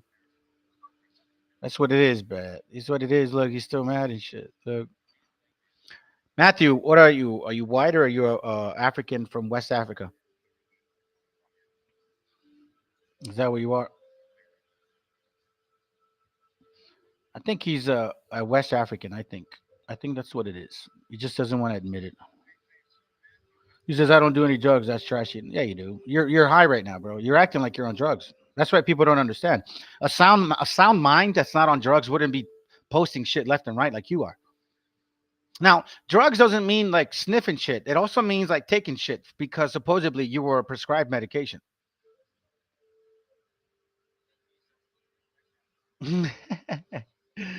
Let me introduce you to Isaiah 28. Let me read it. Here, I'll read it real quick. I'll read it. I won't even show it, Isaiah, because I want to show the other video. Isaiah 28:15 says, because ye have said, we have made a covenant with death, and with hell are we at agreement. When the overflowing scourge shall pass through, it shall not come unto us, for we have made lies our refuge, and under falsehood have we hid ourselves. Man, that's beautiful, because it's very true. Oh, I know the Bible. 18. You guys shouldn't be talking the Bible because I know the Bible. You're a Spaniard and you're this. And bro, shut up. Good scripture, by the way. Thank you. Ramaswamy. I said it. He's Indian. He's Indian. I like Johnny Quest. But the point was, saying Haji real quick, just to cover that. No, I don't want him to be president. Right. It's America. Yeah. It's America. Okay. But anyways, yeah, and he's Hindu. Right. He is Haji. He's not wearing the turban, but he's Hindu. I stand by Haji. So anyways, Vivek, like he's going to say God and pass it off because he knows he's in America with at least nominal Christian audience. And because he went to a Catholic school, so he knows what he's saying when he says that to Americans. He knows what he is connoting. But he'll say God a lot more than he's going to say 100%, Jesus. 100%. Whereas J.D. Vance, who's Catholic, now to be fair, isn't he married to a Hindu? Yeah. He's married to a female Haji. Like all blatantly white supremacist movements, they'll accept help from people that belong to the groups that they despise, as long as those groups know to keep their heads down and stay in their subordinate roles. Their usefulness is worth the trouble of these bigots having to be around them from time to time, even if their presence absolutely disgusts them. Can you imagine a country where this is Thanksgiving? Can you imagine if your children got married into a family like this and this was your Thanksgiving? What if you didn't have a lot of family? I don't have a lot of family. And what if your spouse or your children had a background like this? Your children got married into a family like this, or you married into a family like this, and this was your Thanksgiving every year. This was your Thanksgiving. This was your Christmas Eve. Maybe there isn't even a Christmas. Certainly if there is, there's no Mass. Certainly there's no Easter. Imagine if these are your holidays, these are your people, this is your community. Could you imagine how that would feel as a white person? How would it feel as a white person to be the only white face at the party, to be the only native English speaker, to be the only person with generations in a particular city? What would that feel like? What would that be like?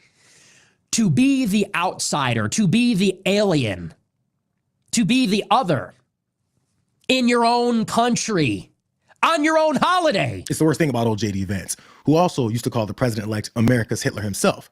But all is for the internet. I'm a live streamer. Oh, you're like a YouTube channel? It's the Fan. What is that about? I posted a joke on the internet. I'm a live streamer. You're like a YouTube channel? Something? Yeah. You're saying you're a white supremacist? I'm not a white supremacist. I'm Mexican. I know, I kind of, I saw that. Yo, You're a white supremacist?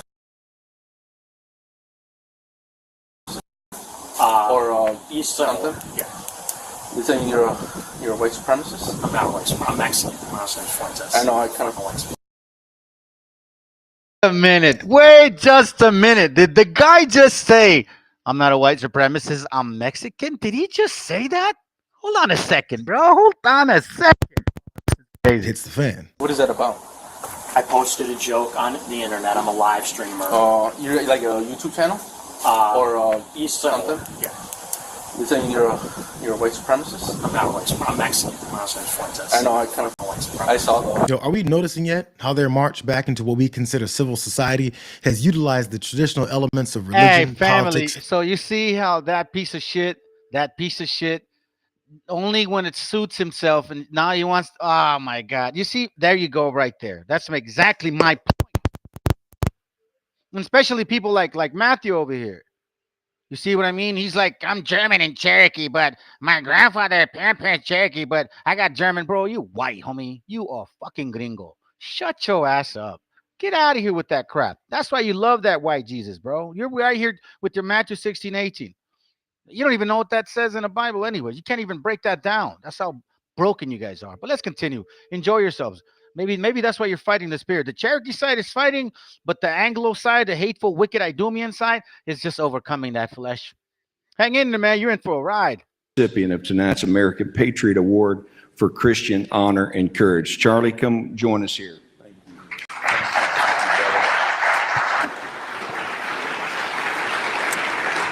Well, Charlie, we appreciate you taking the time. We know that you are one of the men in most demand. You've taken a lot of time out of your family and everything tonight. This award, on behalf of the National Association of Christian Lawmakers, is presented to you and bestowed upon you in honor of a lifetime of service to God and country. Charlie Kirk, who's never been a lawmaker in his life, just this month received an award. So they just kind of cower in a corner and they're constantly being I mean, that's at least what I get when I meet with German conservatives. They're always like afraid to be too radical because they. You mean Matthew's daddy? Matthew's daddy, the Germans, the racist Reich. Matthew, now we know what you are, bro. You are a fucking Reich. You are a Reich. You're a white man from Europe with a experience in our continent that's about to lose it all. That's why your butt hurt. That's why you're here in this channel trying to bust somebody's balls, bro. Because your shit is destroyed. Your spirit is rotten and done. Matter of fact, if you were so full of your spirit, you wouldn't waste your time here. You'd be looking for classes of the things that you care about instead of looking for things to argue about. That's because that's how wicked your spirit is. You're destroyed inside. I can see it. And matter of fact, I'll give you the honors. I'll give you the moment to let us know how you truly feel. Go ahead. Hit the link. You're more than welcome. If you really feel froggy, I'll give you some time. Let's continue. They were told that their grandfather did something really bad. Ketanji Brown Jackson is what your country looks like on critical race theory. KBJ is your country on CRT. KBJ, Ketanji Brown Jackson, is an embodiment of the tyranny that we currently live under. What do you get when you start to platform and implement critical race theory into every single corner of American society, in your corporations, in your schools? Your children and your grandchildren are going to have to take orders from people like her. And what's amazing is that she kind of has an attitude too. She feels entitled to this position. Why wouldn't she? It's not like she got this position based on her qualifications. We've all been in the back of a plane when the turbulence hits or when you're flying through a storm and you're like, I'm so glad I saw the guy with the right stuff and the square jaw get into the cockpit before we took off. And I feel better now. No, I mean, like, you want to go thought crime? Like, I'm sorry. If I see a black pilot, I'm going to be like, boy, I hope he's qualified. Well, that's the you wouldn't have done that. You wouldn't have done that before. See, that's the rotten spirit of these people. that they feel supposedly eugenically superior, where yet till this very day that their women complain about them not washing their asses. White folks do not wipe their ass. They'll take 4 or 5 days to fucking shower. You know what I mean? Look. He says, Lamita is looking for me. I can't show my face. I don't think so. You're a straight German hater, man. You spit the bloodline of your fathers. You have no relation to our people whatsoever. The ones that we just played, that's what you guys are. That's what you guys are. The ones who you guys just heard. Matthew, that's exactly true. Matthew made a covenant with death. And matter of fact, look, this is how stupid he is. Obama and his I know, yeah, that's conspiracy theory, right-wing bullshit. You're no Cherokee, man. You're a Chiwewe. I wish I had my button, man. Chiwewe. You are an Edomite, bro. And I'm an Edom. Hold on. I got wait. Hold on. Now you really got me. Now you really got my. Yeah, you really got my attention. Uh, 'cause- here it goes. Hold on a second. Let me see if I can find it real quick. Edomite song. Hold on a second. There it goes right here. Here it goes right here. Hey, this is you, bro. This is you right here. I burn just 'cause I'm white. By the heathen thou shalt smite. I thought I was safe inside the crowd. Even if I bleed to right, I know I'm safe through faith in Christ. God, am I in need of might? Think about the peace I've hated. The music you look like me, you won't make it. God so loved the world that whosoever except for you need a mercy. Believe on Jesus Christ, well I mean my flesh, you are in need of mercy. Am I in need of mercy? Am I in need of mercy?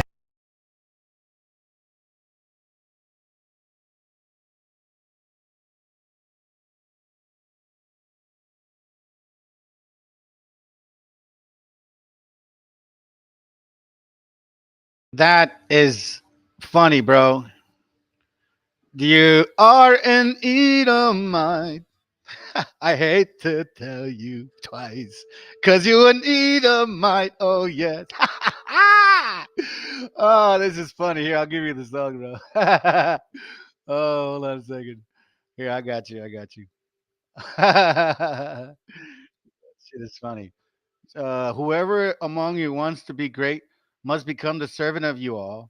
And if he wants to be the first among you, must be your slave. I don't know. Matthew, see, that's what I'm saying, bro. You're doing drugs. Now, just because you're not sniffing drugs or shooting up drugs, you're using drugs of some sort. There is a drug in your system of some sort because you're not sound minded at all. So, anyways, check this out, family. I have this important video to show y'all. We're going to continue in that vein with regards to this hateful nation.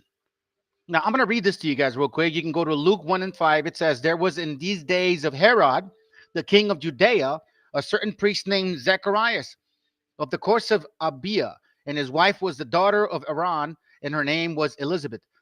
Now, keep in mind, Herod was the king of Judea, but he is a Idumean, ruler of Palestine. We all know that now. Like the song, he's an Edomite. I hate to tell you twice. Revelation 3:9 says it again. So now let's listen to this. Their hateful spirit has never changed. This is regarding the Zoot Suit riots and sailors' racism towards Mexicans or Mexicas. Let the Edomite speak whatever he wants to speak, family.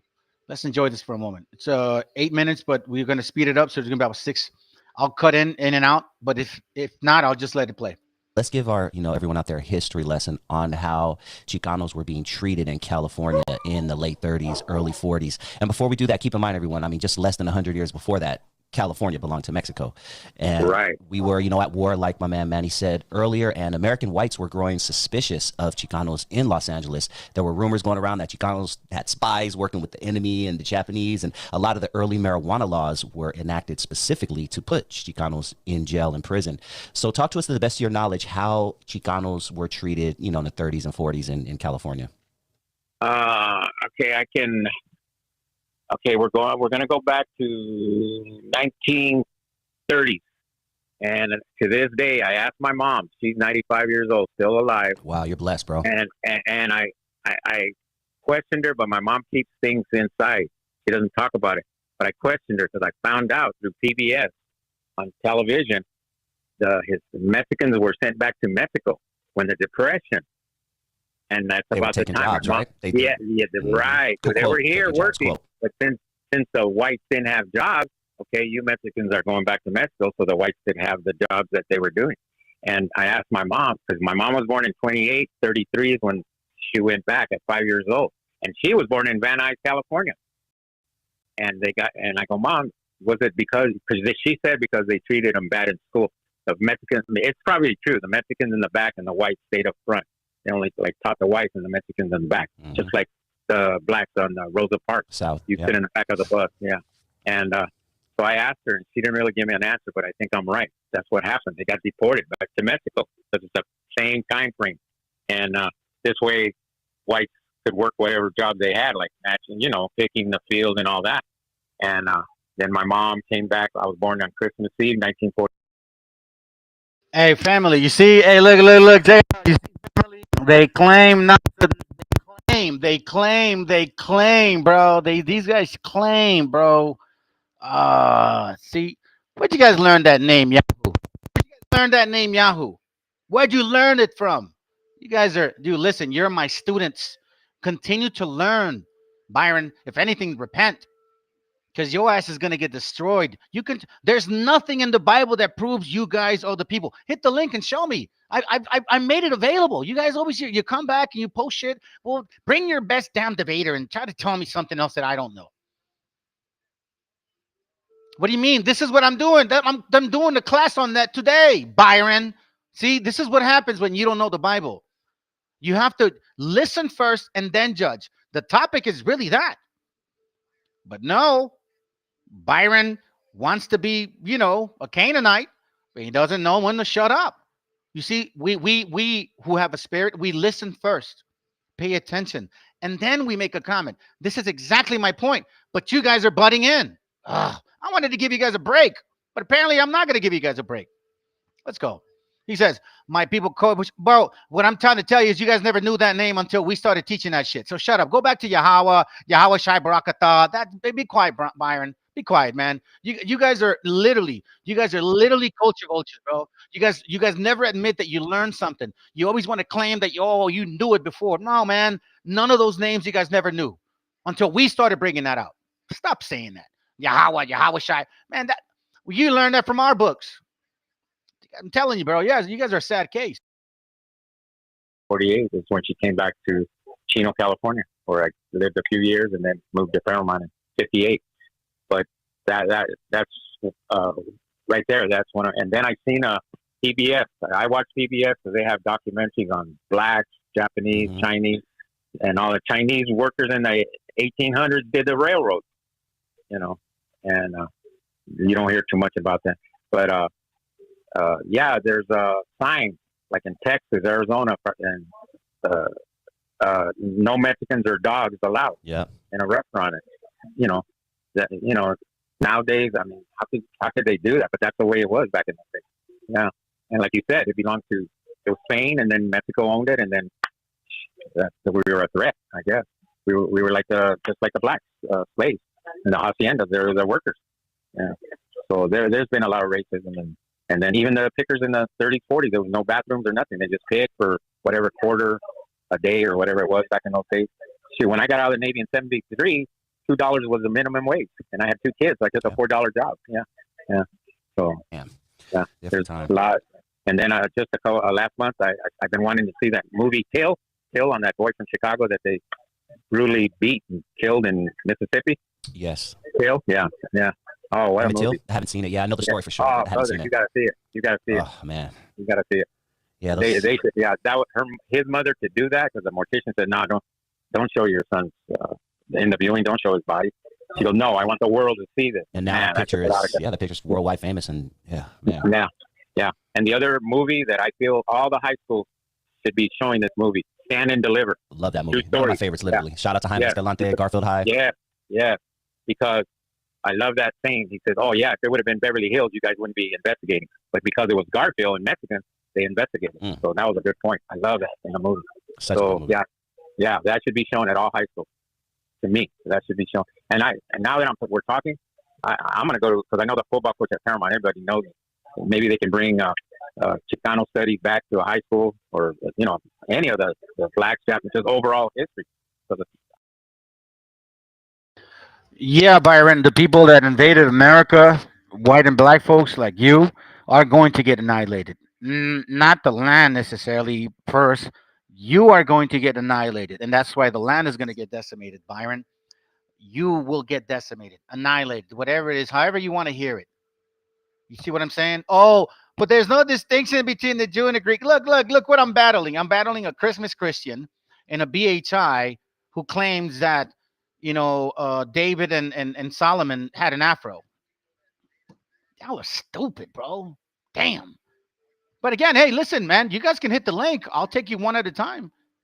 Go ahead, hit the link. We can talk about BHI bullshit, and then we can talk about Christmas Christian nonsense. But you let me know, man, because you guys are here feeling ballsy. This is not your first rodeo. This is not your first time being here, Byron. I've called you out before many times. You guys make your people look bad. America's going to get annihilated. Why? Because you said so? But you can't step up to the plate and say, yo, listen, I stand strong with this Bible because it's my book. The reason why you don't stand strong with this because it's not your book. Spiritually speaking, I will destroy you. And this whole Yahoo, shut up. Go back to Yahweh. Go back to Yahweh because that's really what you guys were calling him.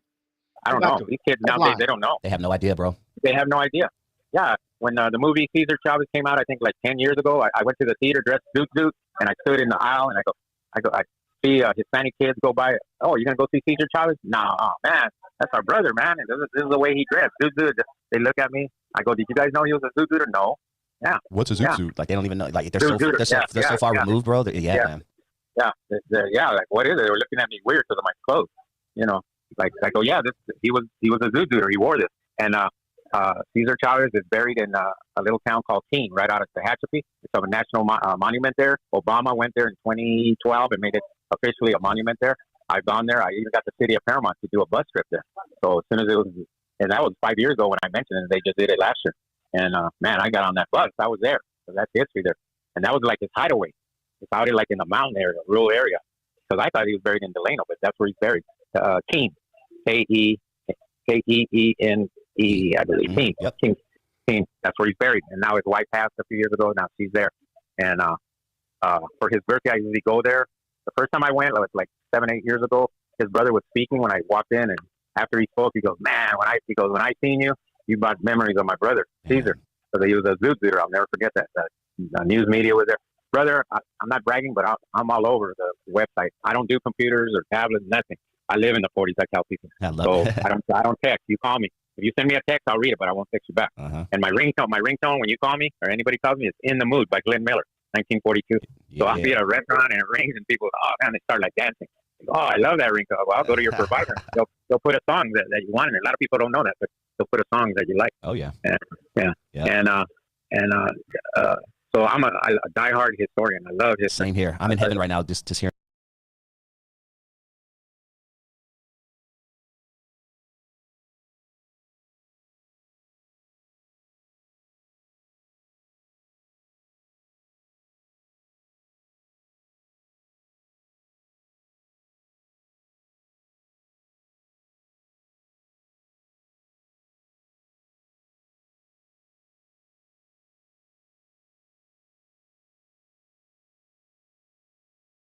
Here we go, family.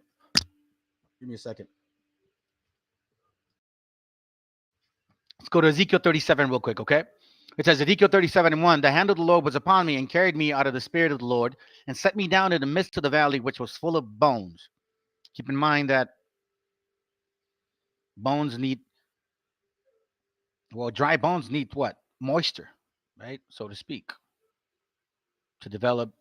Technically, they say we're made out of water, a good portion of us, a good portion of our body, meat, muscle, organs, obviously the blood, right? Fluids that move through our joints, everything matters. So anyways, it says, and caused me to pass by them round about, and behold, there were very many in the open valley, and lo, they were very dry. Verse 3, and says, and he said unto me, son of man, can those bones live? And I answered, O Lord God, thou knowest. Again he said unto me, prophesy upon these bones, and say unto them, O ye dry bones, hear the word of the Lord. All right, now check this out. We're going to go back to this same book again. No, not that one. We're going to go back to this one right here. Give me a second. This one right here. Okay, this one. Excuse me, fam. I have a cough. A little bit of a cough.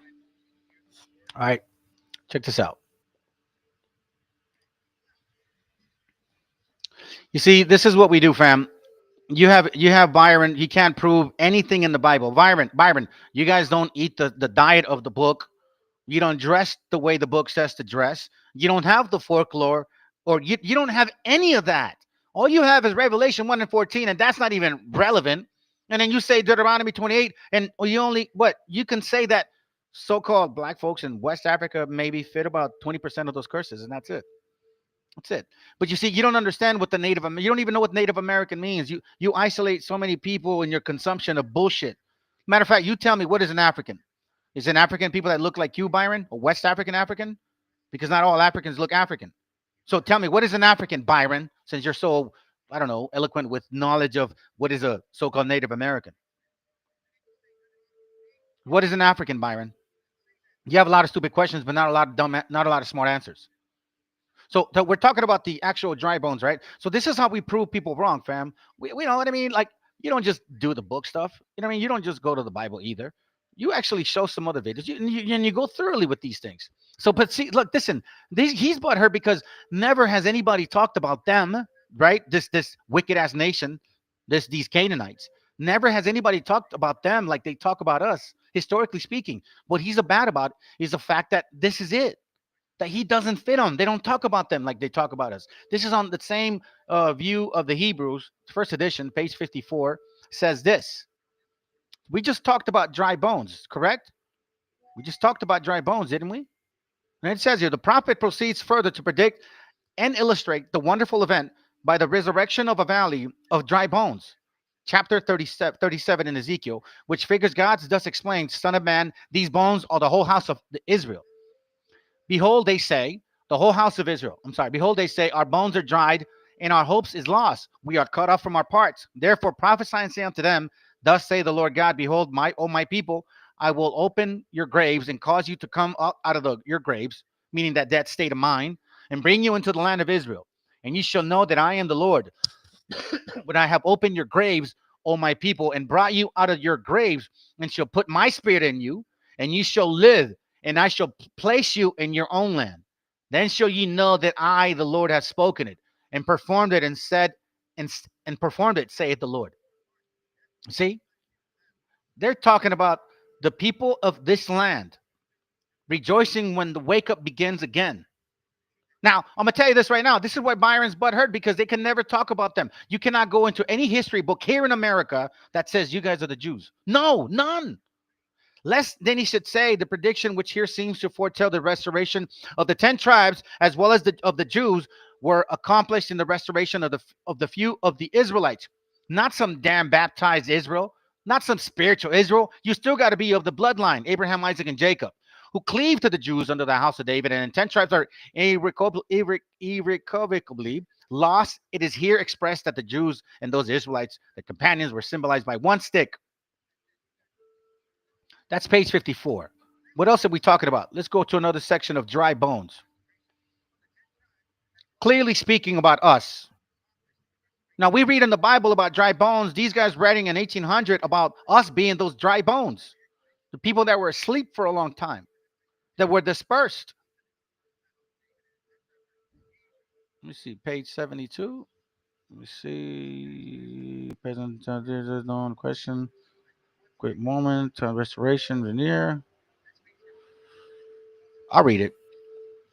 My present object is rather to attend that the present state of the 10 tribes of Israel, this branch of the Hebrew family, have long been outcasts of the sight or unknown as Hebrews. The question arises, are they the existence as a distinct people? If so, who or where are they?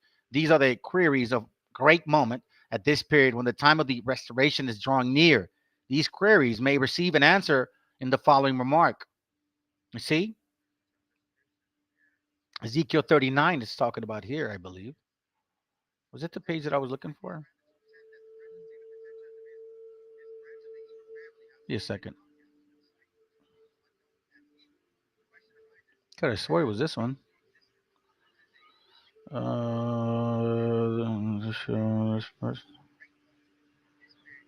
me a second. Restoration, the last days, council of the truth.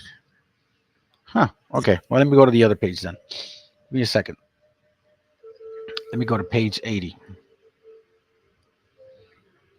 Once again. Okay. Once again. So here we're talking about the Great Spirit. And then it mentions the dry bones. Okay. Remember earlier I showed you the purpose for showing you the 2,500 years is to put evidence out there that my bloodline has been here for more than 2,000 years. And then it says my forefathers come from that region.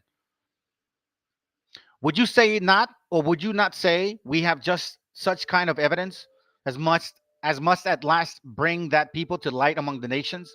And would you not say there's much more evidence of the kind of there being the people of Israel than could rationally have expected after the lapse of 2,500 years in a savage state? Methink I hear every person whisper full assent that upon the superstition made, we have found the most essential pile of the prophet Ezekiel, valley of dry bones.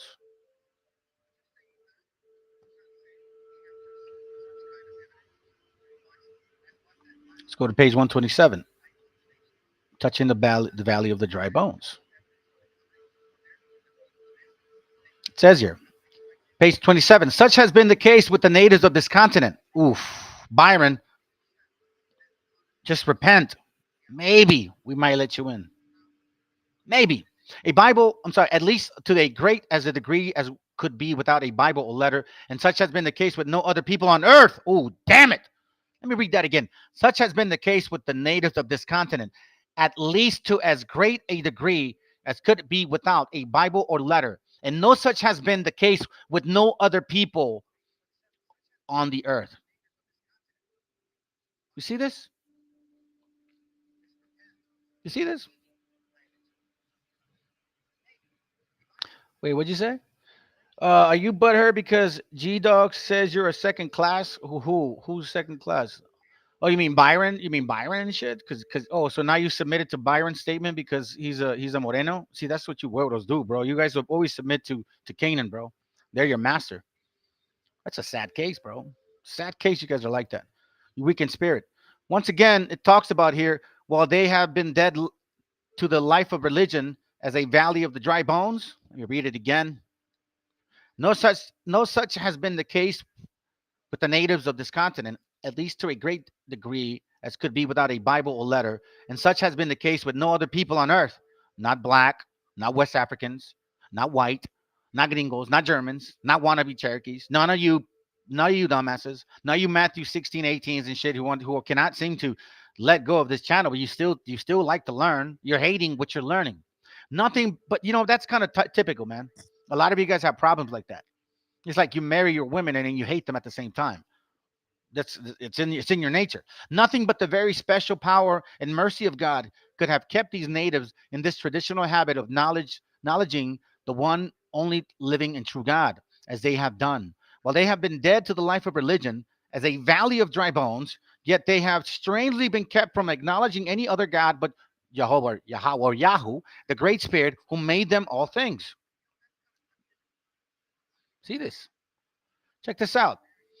In light, in these last days of wonder, it says here that it is ascertained in the Star of the West that the Spaniards, Portuguese, French, English, Jews, and Christians, men of learning and the literature, and the illiterate and seafaring men all have united in the statement of fact, which go to indicate that these Indians are the descendants of Israel. So Byron, Matthew, you guys can both go ahead and put it in there, plug it up, bro, because the same book. And at that time, everybody knew, but apparently, you guys who have a very, I don't know, what is that called? I guess weakened spirit. You want to spit your hanger at us and shit, like you mean something, like you're gonna turn over our spirit. Oh my God, Matthew 16 and Byron. Oh, he's correct. He must be right. We ain't confusing nobody, bro. The shit is over, man. That's the past. It ain't happening again. What account can be given to all these, but that there are the very 10 tribes? These tribes must be somewhere on earth. Where are they? How can they be known? Whence came our Native Americans, our indigenous people? What other account can be given to the traditions of their language, Hebrew words and phrases, that the radical language of their tribes, and that the broken fragments of the ancient economy of Israel running through some of them? Would be far wilder and more difficult to account for these things on any other principle than to say we have evidence that is satisfactory of having found at last the very valley of the dry bones of the house of Israel. I wish I had my buttons with me. The very dry bones of the house of Israel.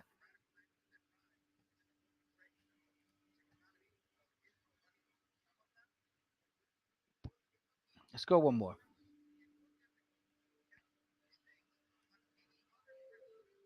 Let's see here.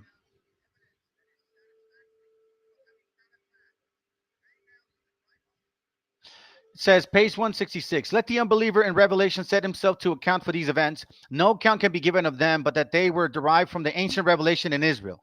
And hence, in the outcast state of the 10 tribes of Israel, in their huge valley of dry bones, in this vast new world, we find presented a volume of new evidence of the divinity of the Old Testament, and hence of the new. For the latter rests on the front, former, as a building rests on the foundation. Obviously, that the new derives from the old. You can't teach the New Testament unless you understand the Old Testament. All you dumbass Christmas Christians, you don't understand that. If the one is divine, the other is divine. Both form a perfect whole. We are assured by the chief apostle to the Gentiles the restoration of the ancient people of God in the last days when all Israel shall be saved. We see this here. We see this restoration talking.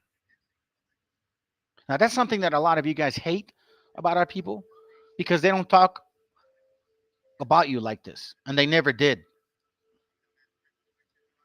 Only others that claim to be the Jews and are not. They use little snippets and so-called current event situations that they created. The Willie Lynch letter is a lie. Rosie Parks is a lie. Swate Pete is a lie. What kind of shit is a lie, man? Come on. That whole transatlantic slave trade shit. Oh, well, black people were enslaved by whites. That's a lie. Black and white folks had slaves. Both of you guys were fucking slaving people. That both effing and enslaving people, men and women. You guys were the butt breakers of everybody. Why do you think that shit happens in jail? What do you think that comes from? Canaanite spirit. That's why Sodom and Gomorrah was natural for you guys. It's a state of mind. You guys think it's normal. Go in jail. Go to jail and find out how normal you think that is. I'm talking to the dry bones here in the indigenous land. My people, my Hebrew brothers and sisters. Ezekiel 37:4. Again, he said unto me, prophesy upon the bones and say unto them, O ye dry bones, hear the word of the Lord. Thus say the Lord God unto these bones, behold, I will cause breath to enter in you, and ye shall live. That's why this right here says this. Genesis 2:7. And the Lord God formed man of the dust of the ground and breathed into his nostrils the breath of life, and man became a living soul, the understanding. What else do you think that is? because obviously we would be in a sleeping dead state. Revelation 1:11 and 8. And their dead bodies shall lie in the streets of the great city, which spiritually is called Sodom and Egypt, was crucified. Sodom for your, West Canaanite shit, and Egypt because of your mental slave ways. Edom and Canaan, man, y'all love each other so much, bro. This is one of those things that you're just gonna have to deal with. And I know you hate people that tell you the truth, but hey, oh well. Isaiah 55:3. Incline your ear and come unto me, hear, and your soul shall live. And I will make an everlasting covenant with you, even the sure mercies of David. Why? Because he's talking to us, not them. They're not dead bones. We're reading books, materials from 1800 saying that, man, we've been in a dead state of mind. And at that time, the Spaniards were not allowing us to read anything in the Bible, not in Spanish, Latin. Matter of fact, not even in our so-called dialects that we had. These bones have been done and lost for quite some time. Verse 4, again, he said unto me, prophesy upon these bones and say unto them, O ye dry bones, hear the word of the Lord. Thus say the Lord God unto these bones, behold, I will cause breath into you, and ye shall live. And I will lay sinews upon you and build up flesh upon you, meaning cartilage, the whole restructuring of our bodies, right? Restructuring of our spirit and mind, and cover you with skin, put the laws upon you, and put breath in you, meaning the understanding and the wisdom, and ye shall live, meaning you'll be aware of who you are today, and ye shall know that I am Yahoo. So I prophesied as I was commanded, and I prophesied there was a noise, and behold, a shaking, and the bones came together, bone to his bone. And when I beheld, lo, the sinews and the flesh came upon them, and the skin covered them above, but there was no breath in them. So what are you talking about here? Let's go into this breath of life. Let me see if I can go here. Online Bible. Let's see if I can find this one here. What is this one? Online Bible. Hold on. Online Bible KJV.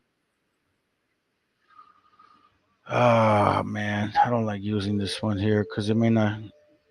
Okay, let me see. Is it that? Is that? Come on, bro. Come on, bro.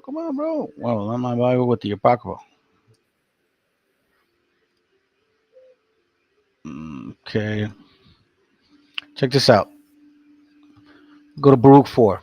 Yeah, Baruch 4:1. It says this, okay? It says, and these are the words of the book which Baruch, the son of man, Naris, the son of Matthias, the son of. Oh, hold on. Is this it? Oh, my bad. Baruch 4:1. It says, this is the book of the commandments of God and the law that endureth forever. And all they that keep it shall come to life. Shall come to life. But such as leave it shall die. Now, in case you don't know this, this is technically talking about the entire book. Our history, commandments, heritage, everything matters in this book. Everything matters in this book. So these dry bones must hear the word in order for them to wake up. It says here that if you hear the word, your soul shall live. Now, in case you guys don't know, what is the word? Isaiah 8:20 says this. It says, to the law and to the testimony, if they speak not according to this word, it is because there's no light in them. And we know that light is life, right? So the word is also the book, correct? Now, the book is also what? The book of life, right? Let me show you. Philippians 4:3, it says, and I entreat thee, truly ye, I'm sorry, it says here, and I entreat thee also, true yoke fellow, help those women which labor with me in the gospel, with Clement also, and with my other fellow laborers, whose names are in the book of life. This is also. So as you are in this and you find out who you are, there is also a book of life written about how much you study this book. All things matter. Nothing's irrelevant in this book. Everything matters in this book. Everything you do. Revelation 3:5, it says, he that overcometh, the same shall be clothed in white raiment, and I will not blot out his name out of the book of life, but I will confess his name before my Father and before his angels. Why? Because you are listening to the instructions. Now, this book gives you life. This book gives you that understanding, that breath. That's why Meshiach talked like this and said in John 7:38.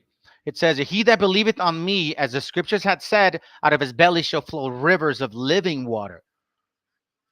Meaning the word, his teachings, his understanding, his wisdom, that everlasting water. The one that they had talked about in chapter 4, I believe. Yeah, it is. The same one. He's talking about the well, right?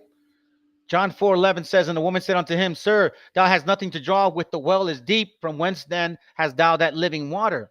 Art thou greater than our father Jacob? That is the key point there. That water would be the wisdom that, hey, our stick was broken once. We are no longer two sticks anymore. We are one. So this living water that will build up sinews, right? Your muscles, all of those things. It's a key factor, especially when you talk about this chapter. Hosea 10:10. Check this out. It is my desire that I should chastise them, that the people shall be gathered against them when they shall bind themselves in their two furrows. It's talking about harvesting. And Ephraim is a heifer that is taught, and loveth to tread out the corns, but I passed over her fair neck, and I will make Ephraim to ride, Judah shall plow. So together they're going to work together. Judah is going to hold the plow, meaning direct it. And both of them with the plow, with both efforts, will break the clods, meaning that dry brain, that broken spirit. The clods are things that are about maybe a foot deep down that you have to get rid of, that clay matter, in order for the tree to root. Sow yourselves in righteousness. Reap in mercy. Break up that fallow ground, meaning that dry spirit, that dry brain. For it is time to seek the Lord till he come and rain righteousness upon you. He that believeth on me, as the scriptures have said, out of his belly shall flow rivers of living water.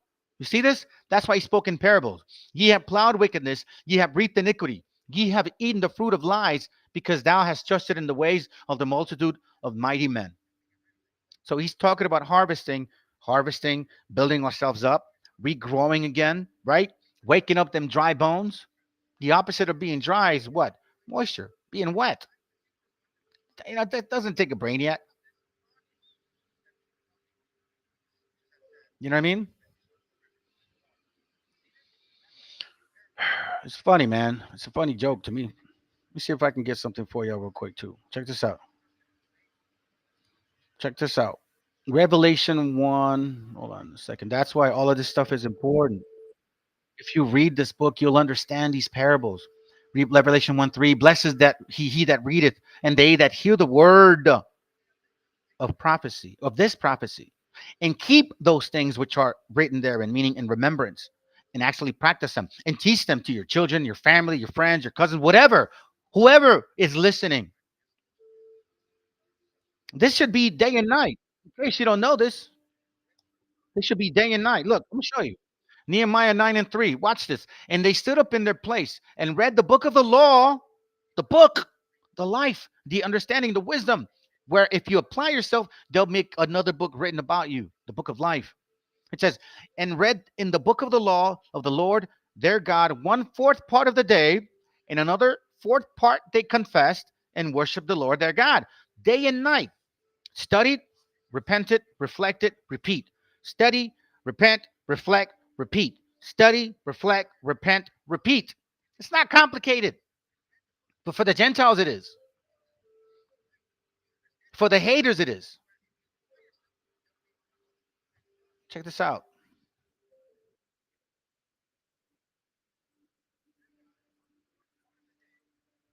Watch this real quick. See if this is the one I'm looking for. I don't have my links with me, family, or else I would use it. Enoch chapter 103, verse 8. Look what it says there. And they shall speak evil things.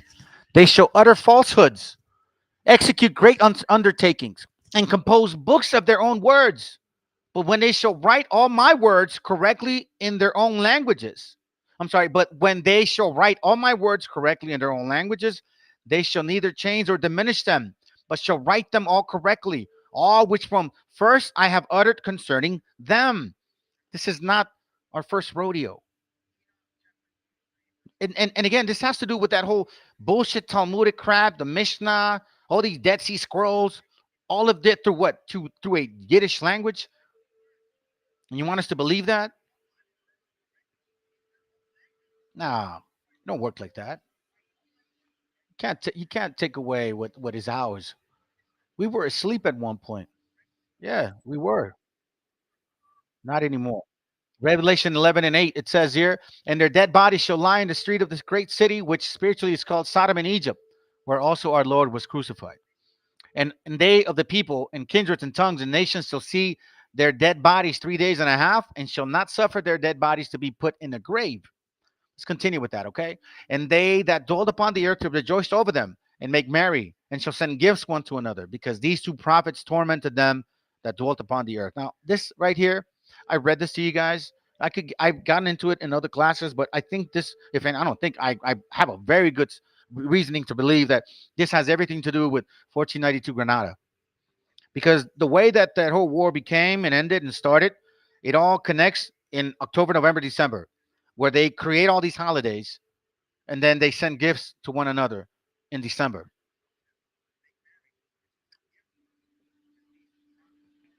You know what I'm saying? Let me see if I can show you guys this real quick. So I'm going to show you guys something. I've shared it with you guys before. The guy said that these Khazars were killing the real Semites, right? No, America, Sodom and Egypt, dude. The land that you love, your people, they're Sodom and Egypt. That's what it is, Matthew. Keep in mind, family, this is real short. Real short. I'm going to show you something. The real Semites. The real Semites. Right? Check this out.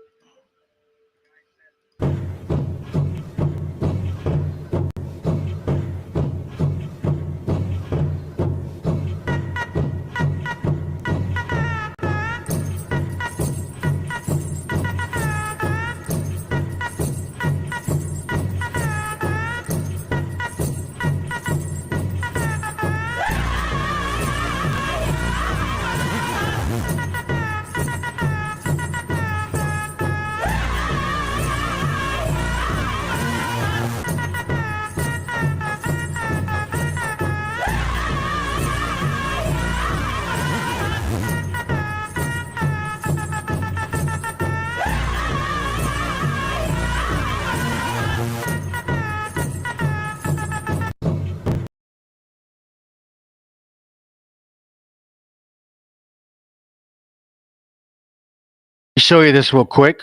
We're almost done. Let's just show you this real quick. I'm going to read something to you guys because this is the whole purpose of this class, fam. This is the whole purpose of this class. Let me see if I can get to it. Check this out. I'm going to start reading right here. Okay. It's page 149 through 153.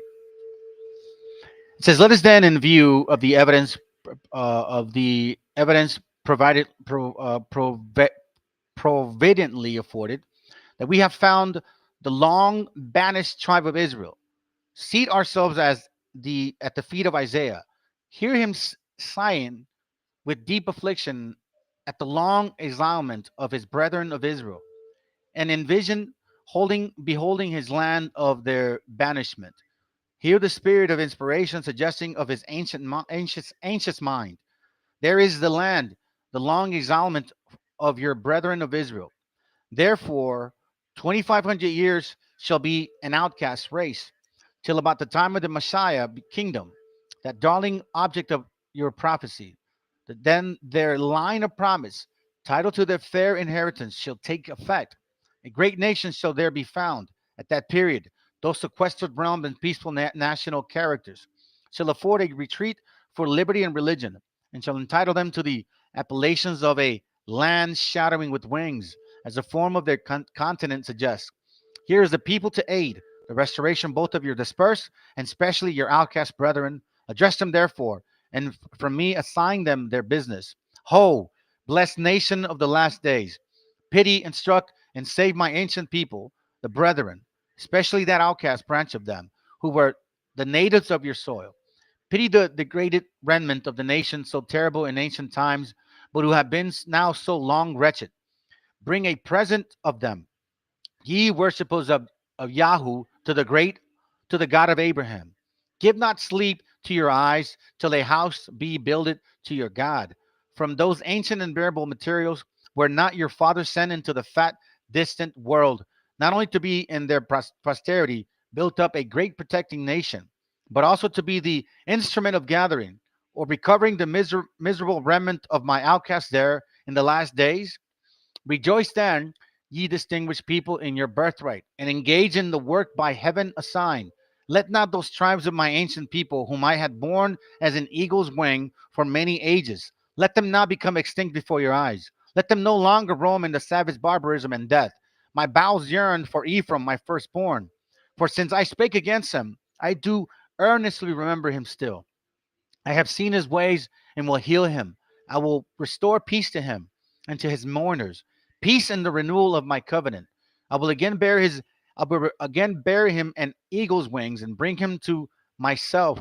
For you, my supplying in the west, this honor is reserved. Zephaniah 3:10. The wings of your continent have long been borne him in his banishment. Let now the wings of your liberty, compassion, and blessed retreat bear him from his diary wild to the temple of God. Then it says, look at the origin of those degraded natives of your continent and fly to their relief. Send them to the herald of salvation. Send them the word, the bread of life, or the breath of life. You receive it, that book from the seed of Abraham. Restore it to them, and thus double your own rich inheritance in its blessing. Learn them to read the book of grace. Learn them its history and their own. Teach them the story of their ancestors, the economy of Abraham, Isaac, and Jacob. Sublimate their view above the savage pursuit of the forest. Elevate them above the wilds of barbarism and death by showing them what has been done for their nation and what is yet to be done by the God of their fathers in the line of their promise. This is to us indigenous gente here in this continent. Teach them their ancient history, their former blessings, their beginning cast away, the occasion of it, the promises of their return. Tell them the time draws near and that they must now return to God of their salvation. Tell them their return is to be as life from the dead to the Gentile nation. Tell them what their ancient fathers, the prophets, were inspired to predict on their behalf in the charge here given for their restoration. Assure them this talk of an ancient brother for is for them, and they must listen to it and obey it. That the great spirit above the clouds not calls them by you to come and receive this grace by the Meshiach, the true star from Jacob, the Shiloh, who has come to whom the people must be gathered. Inform them by embracing the true seed of Abraham, our forefather, you and the multitude of your Gentiles, of other Gentiles, have become the children of the ancient patriarch. Oh, we'll let it slide for now. And now they must come back to our brothers in the Lord.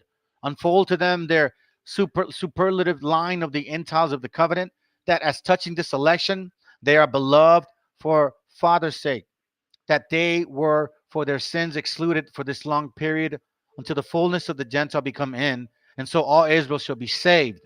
We had to lose ourselves to find ourselves again. Go down, nation, highly distinguished in the last days. Save the remnant of my people. Bring me a present of them to the place of the name of the Lord hosts, Mount Zion. Man, if that ain't heavy, bro, I don't know how that is. I'm telling you something right now. If you guys do not see the love and compassion that our fathers have left behind, then I don't know what else to do. But let me read this to you guys, at least here. Maybe this will help a little bit. It was in the same book, 163 says this. Check this out. Again, I read this to you guys, but I'll read it again. Once their idea that their ancestors once had the book of God, this book, and they were happy, but that they lost it and then became miserable, but that they will have this book again at some time. This is why the Lutheran newsletter is important to read over and over and over. It clearly showed that since 1538, until 1900, we were not allowed to read the Bible or have it printed in our at all, and it was not affordable when they started making it available. And even in the so-called dialects that were starting to break apart in 1900, they still were not printing any Bible in order for us to read it thoroughly. All we were knowing was Ave Maria, Padre Nuestro, Credo, Diez Mandamientos, and the Rosario. That's it. That is all. That is all. So, family, that's all I have. I hope it was edifying. I hope you guys can appreciate what I bring out. I hope you guys took notes. And don't let these what do you call it, grifters come here, man. Don't let these grifters come here, because this is what they are. They are grifters, true grifters. They don't believe in in what they're saying. They know damn well that they can't prove it. They know damn well that they can't prove it. You know what I mean? Like, there's absolutely 100% facts that you guys don't even eat any of the things that the Bible allows you to eat. We never heard you guys eat any of that. When did you guys wear fringes? When did you guys eat grasshopper? When did you guys eat masa? When did you guys leave unleavened bread? When did you bake cakes to the Queen of Heaven, like our damn wicked brothers and sisters do here? When? All you can do is like, oh, the curses, Ark. It's the curses, Ark. It's because the curses did it to us, Ark. You know what I'm saying? It's the curses, Ark. It's the curses, Ark. Nah, you can't go by that, dude. You can't go by that no mo. All right, fam. So listen, you guys have a good night. Hope it was edifying. Hope you guys can appreciate it once again. Wadakuya, thank you, brother, for staying around, man. And Dan, bro, my bad for jumping on you real quick. RSK, what's up, bro? Yeah, that is true, man. We're coming together, brother. Yep. What's that name? Look up the Apukara people. They are brothers of Gad. Apukara. Let me write it down. Hold on. Apukara people. Okay. Thank you, brother. The Rikara, I guess. I found that. If that's also what it means, I'll check into it. Wow. It has also known as Sanish Arikari Ri or Hundi. Interesting. Anyway, so what is who else is here? Oh, it's still Matthew. Matthew, you still here, Matthew? I guess Byron gave up, huh? Yeah, Byron's tired, bro. Just give up, Byron. Don't matter, bro. Don't matter what you say. Anyways, family. Again, appreciate it. Hey, make sure that you guys check out my other classes. I have some really good classes on this topic. I would invite you to go to watch the Sumarraga one. This Sumarraga one is a heavy duty one. It goes deep into the what he brought. This one right here. Here, I'm not gonna play it, but this one right here. I'll just show you the screen real quick. I invite you guys to watch this one. This goes deep into what he did, like the process. I mean, I read books in English and in Spanish, and we clearly show that this demon was definitely a psychopath. You know what I'm saying? He was definitely a psychopath. Make sure you turn on your notifications.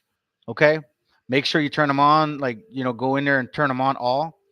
Also, please, if you're new, subscribe. I would appreciate it. Share, like. And then we are doing, again, this is in case you guys care, we're doing a fundraiser. If you guys wish to help out, you know what it's for you brethren that have been helping, and sisters, I appreciate that. We do sincerely. Matter of fact, this won't be the only one I'll do. I'm gonna do several for different brothers and sisters that need our help. Okay, so anything helps. But again, this is our first one, and then we're gonna continue to create more fundraisers for our gente to take, so in one way we can help each other. You know what I'm saying? So, anyways, with all that being said, man, you guys have a good night. You know how I do it. I'm going to finish it with a couple songs, and then that's it. All right. Again, share, like, subscribe, and make sure that you post comments after. The algorithm helps a lot. Okay. And for you haters, continue to educate yourselves. All right. Which live? We'll post a link. Post a link after. I'll go after. Waking the Giant 4 is a channel. Oh, I'll check it out. Anyways, you guys have a good night. Mi gente, por ahí andan las noticias que según quieren deportar a toda la raza trabajadora y les hicimos este corrido, compa Kevin. Para que le pongan oído, dice más o menos así, compadre. Años tengo trabajando de este lado, buscando el mentado sueño americano. Los gringos aquí ya no nos quieren, que según les estorbamos. Se menciona mucho en los noticieros, traen muchos mitotesos del gobierno. Resulta ya quieren deportarme, en eso no estamos de acuerdo. Resulta que por ser inmigrante, mi valor es insignificante. Si supieran lo que batallamos para salir adelante. Ya con día salimos a chambear, no creo que nadie le hagamos mal. Ya quisiera verlos trabajando como lo hace este ilegal. ¿Y qué culpa tenemos nosotros los inmigrantes por querer buscar nuestros sueños? ¡Ánimo, mi gente! Y no se me rajen. Y así suena lo de la norte, compa Jesús Méndez. Puro elegante récord, mi viejo. ¡Ay, ay, ay!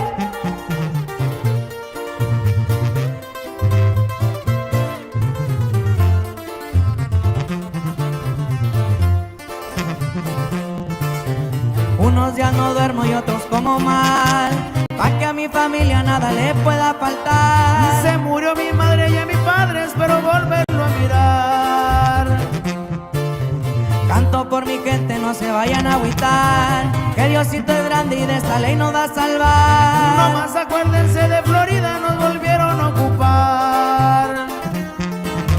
Resulta que por ser inmigrante, mi valor es insignificante. Si supieran lo que hemos sufrido para salir adelante. Día con día salimos a chambear, no creo que nadie le hagamos mal. Ya quisiera verlos trabajando como lo hace este ilegal.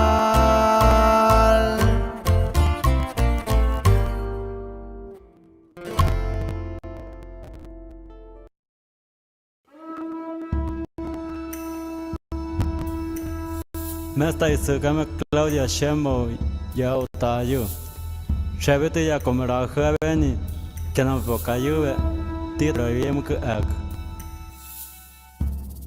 De donde soy, no nos rajamos, cualquier tierra la trabajamos. El sacrificio jamás es en vano, que hasta el espacio hemos llegado. Where we are from, no nos rajamos, and what we dream of lo realizamos. Gran paisano, hermano, amigo, soy mexicano. Y cambiamos de lugar, no de bandera. Verde, blanco y rojo lo llevo en las venas. Como el águila volamos sin fronteras. Rompemos la malla que separa tierras. Y nacimos con legado de grandeza.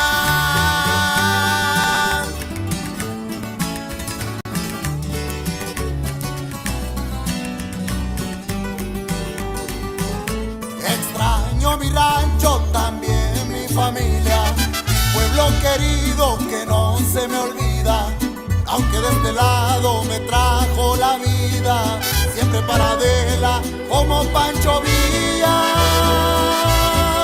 Y cambiamos de lugar, no de bandera, verde, blanco, rojo lo llevo en las venas, como el águila volamos sin fronteras, rompemos la malla que separa tierras y nacimos con legado de grandeza.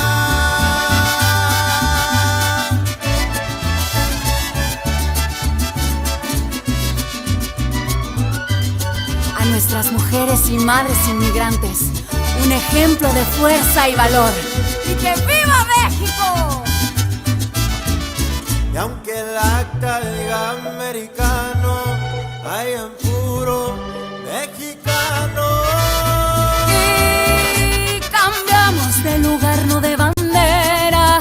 Verde, blanco y rojo lo llevo en mis venas. Como el águila volamos sin fronteras, rompemos la malla que separa tierras y nacimos con legado de grandeza.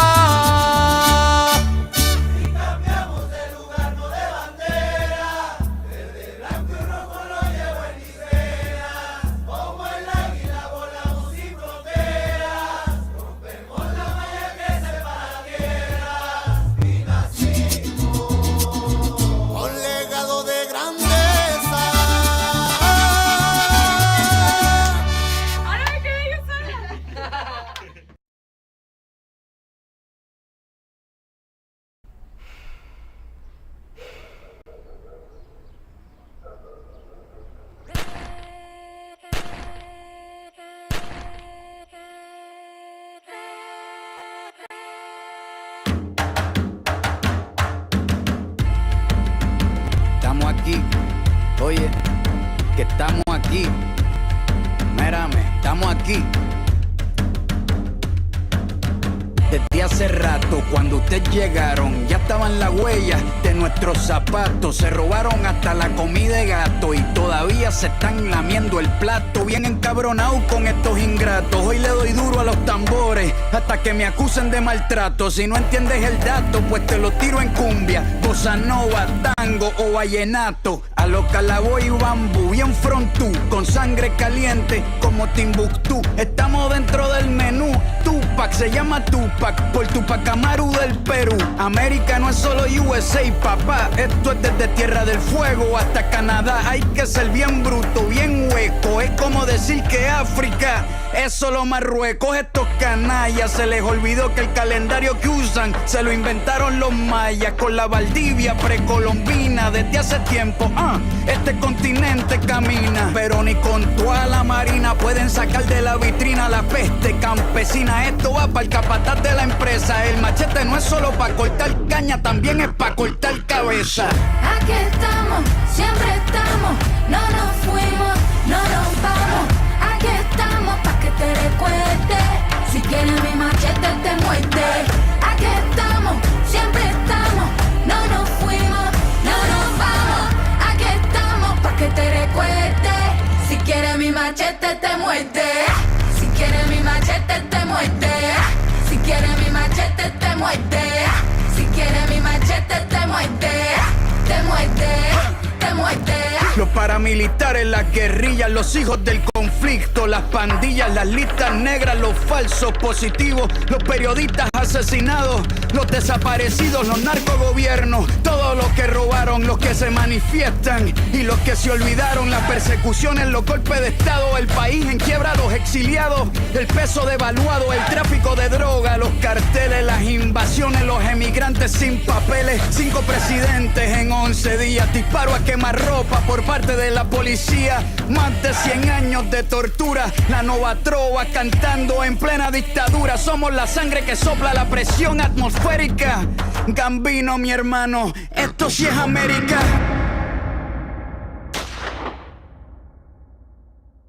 Aquí estamos, siempre estamos, no nos fuimos, no nos vamos. Aquí estamos pa' que te recuerdes. Si quieres mi machete te muerde. Aquí estamos, siempre estamos, no nos fuimos, no nos vamos. Aquí estamos pa' que te recuerdes. Si quieres mi machete te muerde. Si quieres mi machete te muerde. Si quieres mi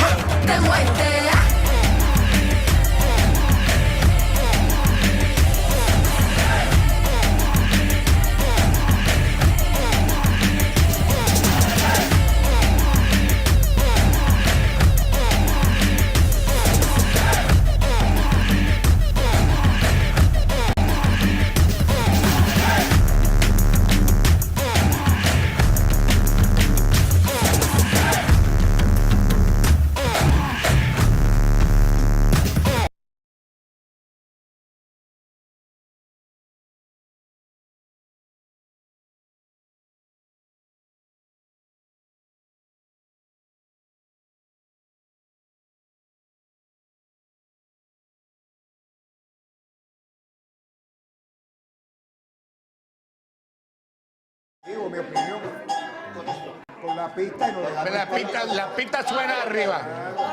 La voz de referencia un poquito. ¿No? Así. Qué pedazo de leyendas. Bueno, ya tú sabes. Pero fue una época. Pon la música porque si no morimos. 1, 2, 3 y.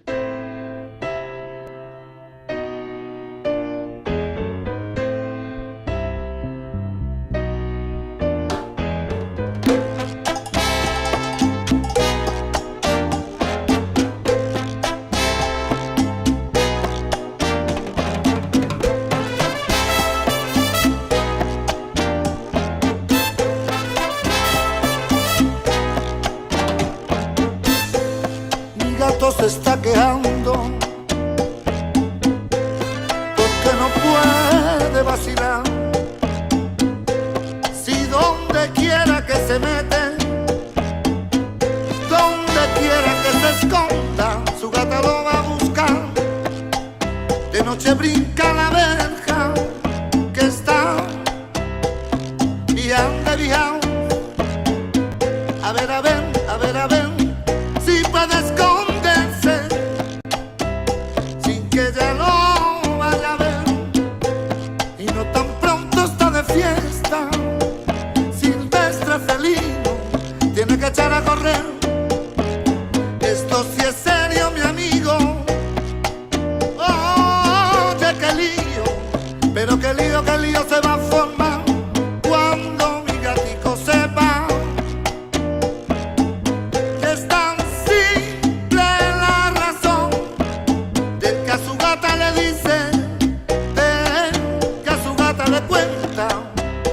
No es nada más que un ratón, un ratón. De cualquier malla sale un ratón, oye, de cualquier malla. Mi gato se está quedando. De cualquier malla sale un ratón, oye, de cualquier malla. Porque no puede vacilar. De cualquier malla sale un ratón, oye.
This is the music I do it forever and ever, nego.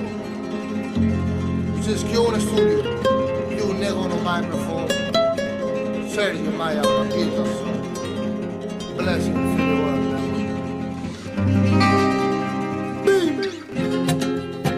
I write them. Take reggae music soul, yeah. In a Babylon, Lord, Lord, Lord.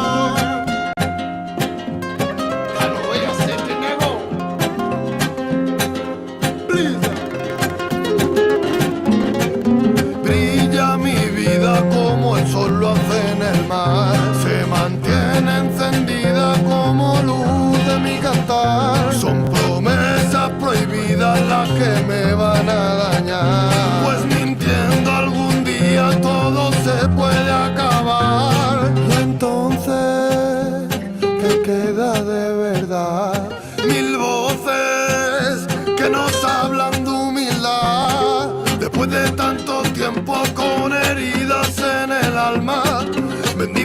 soledad para por fin hallar la calma. Bendito todo aquel que con amor destruye el arma del humano radical que de mentira llena el karma. Aquí sigo yo cantando, bailando y sabiendo qué debo de hacer. Aquí sigo yo llorando y riendo por dentro a la misma vez. Aquí sigo yo cantando, bailando y sabiendo qué debo de hacer. Aquí sigo yo llorando y riendo por dentro a la misma vez. A la misma vez.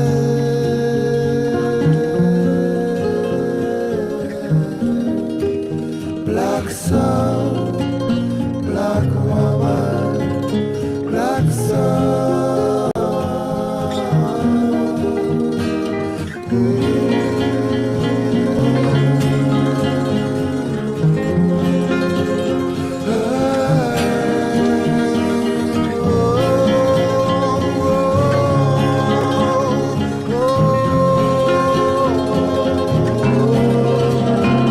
Caminos de fuego, mucho viento y perdición, se llevan al malo por malvada intención. Que todas tus noches se llenen con mi canción, de gritos al alba y desnuda situación. Habla con el tiempo y dile que lo ves pasar, que todos los momentos los debes de recordar.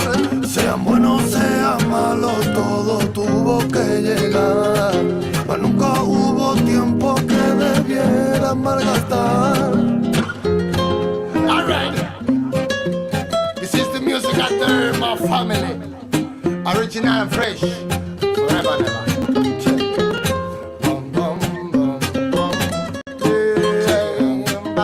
Babylon, more fire. Sing it.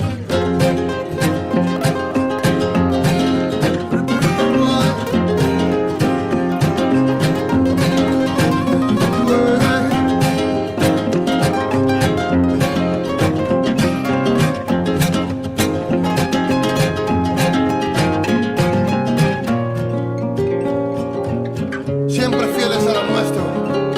Música del alma, from around the world. Hey, hey, oh,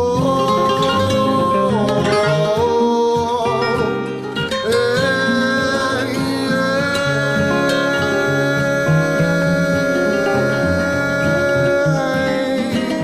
Black soul, black woman, black soul.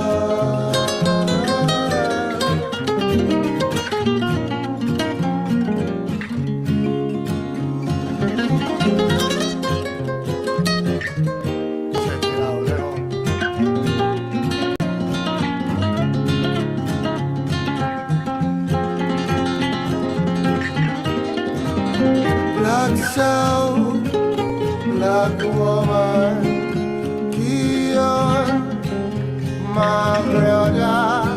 Alright.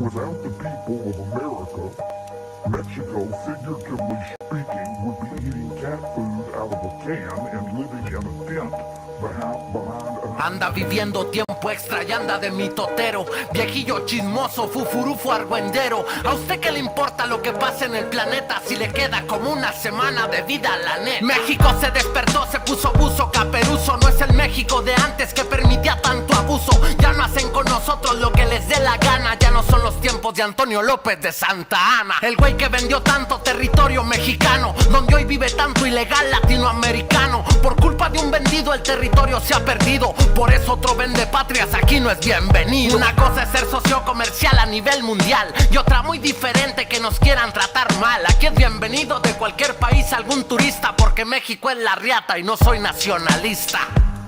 tan solo digo lo que es. Ya es muy tu pedo si la neta no lo ves.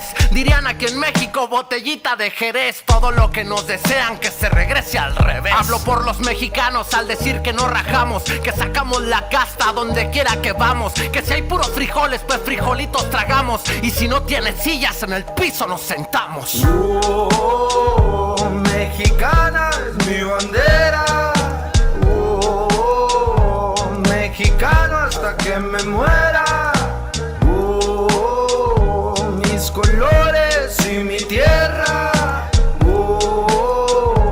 Mexicano al grito de guerra. Arriba el tricolor, mi país es un amor. Disfruta su sabor, de su tierra el olor, de su gente el calor, de su sangre el dolor, por su patria el furor. México es un amor. Que viva la raza de bronce y que viva toda mi gente mexicana. Acuérdense que un mexicano va a nacer donde se le pegue la gana. Deben de estar orgullosos de haber nacido aquí en la tierra del maíz. Y que chingue a su madre el que no quiera este país. México va para arriba, ya se dio cuenta el mundo. Vamos a ser primeros, ya no seremos segundos. Quieren invadir México, qué mal me huele. El litio es mexicano, carnal, y es lo que les duele. Acuérdense de mí, por favor, guarden la canción. En unos años México será una gran nación. Acuérdense de mí, por favor, guarden la canción. En unos años México será una gran nación. Mexicana es mi bandera. Mexicano hasta que me muera. Mis colores y mi tierra. Mexicano al grito de guerra. Que viva mi raza de bronce y que viva toda mi gente mexicana. Acuérdense que un mexicano va a nacer donde se le pegue la gana. Deben de estar orgullosos de haber nacido aquí, en la tierra del maíz. Y que chingue a su madre al que no quiera este país. Y yo soy Siek. Fíjense nada más, regresa el expresidente Donald Trump al escenario mexicano, y ayer, al hacer un elogio a la genialidad de Vladimir Putin, a la genialidad, así lo dijo, por haber enviado tropas a los territorios separatistas en Ucrania, sugirió que Estados Unidos podría enviar también a una fuerza de paz a México. Que tranza mi pelo de lote, todavía anda de malcriado. Pensé que al dejar su puesto ya se le había pasado. Pues ¿por qué tanto coraje, mi viejillo amargado? A usted ni quien lo pica y solito ya está empinado. Güerillo desabrido, chichis de calcetín. Le da coraje que tenga más feria Carlos Slim. Pero en fin, anda de chapulín con el Putin. Le hace falta una madriza de esas de perro bailarín. Gasparín, con nosotros siempre quieres pelea, pero te tembló el yoyo contra los de Norcorea. Ya túmbese su rollo, mi jícama sin chile. Ya está bien viejillo, ya es hora de que se jubile. Ya sé que no nos quieres, mi querido menonita. Nosotros tampoco a ti, la situación es igualita. Ya te dicen el meco, querido camarada, si no sales con una jalada, con una mamada. No estás en el poder, ya te la pelaste. Cuando pudiste, no aprovechaste. Uno solo no se escucha, pero juntos aturdimos a su madre Trump de parte de los latinos. No estás en el poder, ya te la pelaste. Cuando pudiste, no aprovechaste. Uno solo no se escucha, pero juntos aturdimos a su madre Trump de parte de los latinos. Allá andas haciendo borlote con nuestra frontera, acusando a mi gente de asesina y de ratera. Quizás sí, solo algunos, no hay que generalizar. La mayoría es buena raza que se va pa' chambear. Don Albino, ya túmbese su rollo de cretino. Le invito un aguachile, al cabo le encanta el pepino. Ya te dicen el queso, querido traga leche. Te hicieron ahí nomás pa' no tirar la leche. Perdón por los apodos, es que ando emocionado que el espagueti sin salsa nos haya mencionado. Aspirina, tú bien sabes que México es tu casa. Acá eres bienvenido, mi carita de mostaza. Aunque andes de mamila despreciando nuestra gente por no tener la piel como la tuya transparente. Uno solo no se escucha, pero juntos aturdimos. Que chingue a su madre Trump de parte de los latinos. No estás en el poder, ya te la pelaste. Cuando pudiste, no aprovechaste. Uno solo no se escucha, pero juntos aturdimos a su madre Trump de parte de los latinos. No estás en el poder, ya te la pelaste. Cuando pudiste, no aprovechaste. Uno solo no se escucha, pero juntos aturdimos a su madre Trump de parte de los latinos.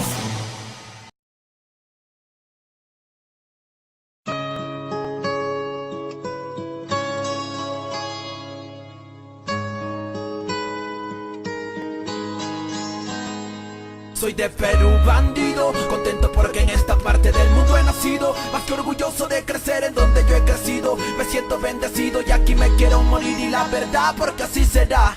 Agradecido con la vida y con Dios que me puso aquí, y con todo aquello que influyó para que fuera MC, porque así yo puedo decirte gracias por mi color, idioma y también por mi idiosincrasia. Yo soy uno más que aprecia la tierra en la que nació, aunque el género en el que me expreso por aquí no se inventó, pero que chucha, esto es pa' aquel que escucha y se mantiene en lucha con el puño arriba y la capucha. Tierra de donde gran parte siempre se quita, pero regresa pues como un niño a su madre necesita. Gobierna una política maldita donde si se enferma el que no tiene no le regalan ni las curitas. Por eso, pero no es sinónimo de progreso, y no esas mierdas sentadas en el Congreso. En fin, somos de un sitio en donde nada cae del cielo, en donde muchos trabajamos desde niños hasta abuelos. Lo que siempre sé en esta mi tierra crece, a pesar que unas veces no paguen al que cosecha lo que merece. No solo aquí, también en toda América Latina, víctima de aquella supuesta raza más fina. Pero no olviden que en Perú no existen razas, somos una especie de seres humanos que se porten en masa, que cuando se revela atacarán enjambre. Un peruano se puede morir de todo, pero nunca de hambre. Yo represento a los desiertos y a la montaña, aquella selva que si miras de arriba te engaña y te hace pensar que el paraíso está en el suelo, donde se refleja el cielo temprano en la mañana. Yo soy peruano, así que mejor infórmese antes de juzgar a mi apariencia y mi piel morena. Aquellos seres humanos que sobresalen, soportando todo a pesar de que muchos les envenenan. Paisajes de mil colores, comidas de mil sabores, playas con arenas blanquitas, no quiero nada. Tierra de grandes señores, culturas y soñadores, gente amable que te hace pensar, yo me quedo acá. Sufrimos y nos levantamos como otros pueblos hermanos, víctimas de terroristas y tiranos que se llevaron mucho y a muchos para el carajo, pero el peruano sabe cómo se sale de abajo. Por eso más de lo que sé y de lo que escucho, en todas partes siempre respetan a los peruchos, y es un hecho que a la mayoría nada le complace, razón por la cual quiere ser el mejor en lo que hace. Es que así se nace cuando eres peruano, aquí tienes de todo, pero también nada se regala, hermano.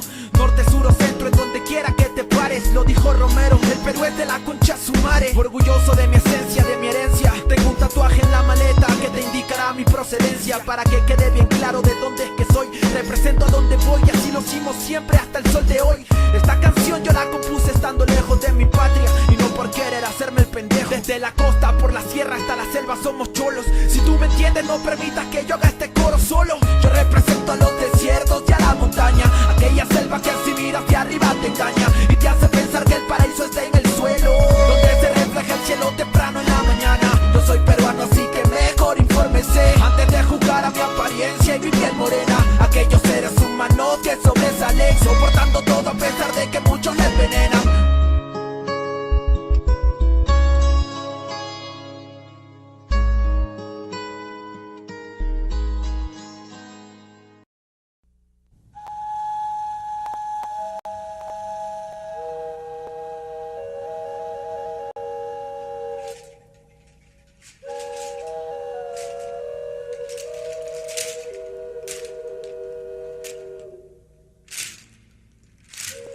Del mar los vieron llegar,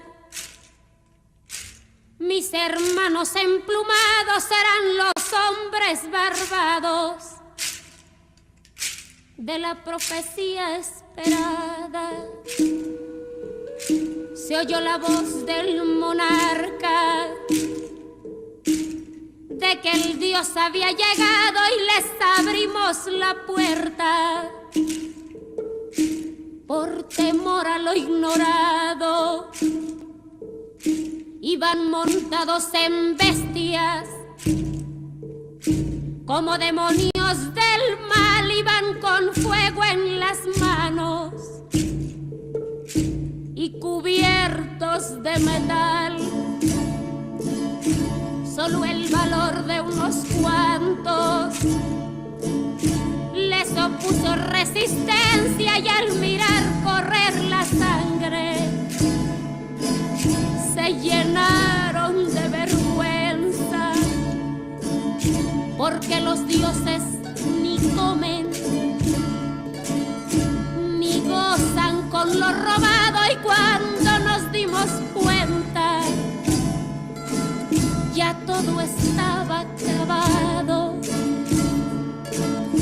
y en ese error entregamos la grandeza del pasado y en ese error nos quedamos 300 años esclavos.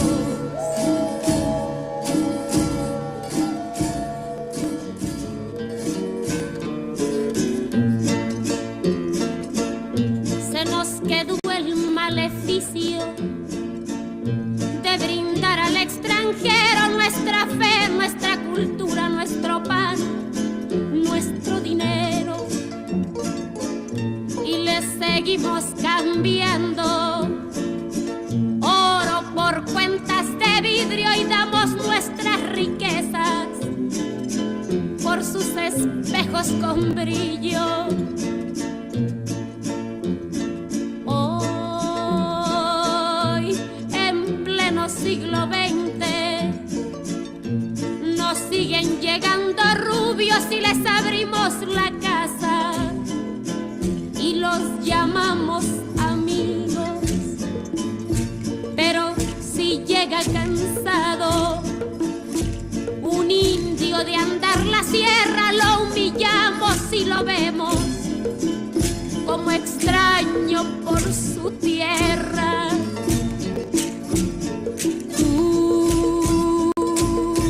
Hipócrita que te muestras humilde ante el extranjero, pero te vuelves soberbio con tus hermanos del pueblo. Oh, maldición de Malinche, enfermedad del presente, ¿cuándo dejarás mi tierra? ¿Cuándo harás libre a mi gente?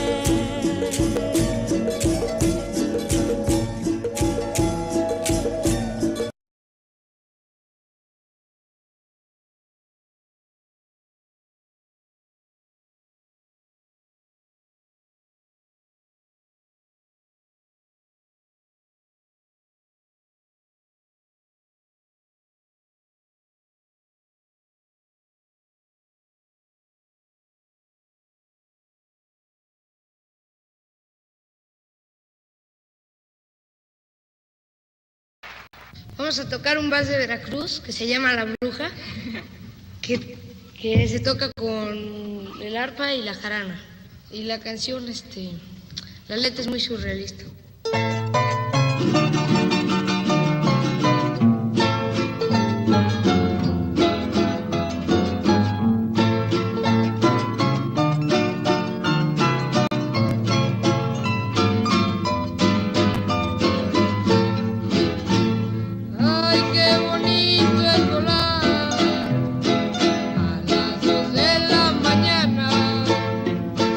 A las 2 de la mañana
Bueno, del norte de Argentina vamos a tocar un bailecito que se llama La Procesión. ¡Y venga el bailecito!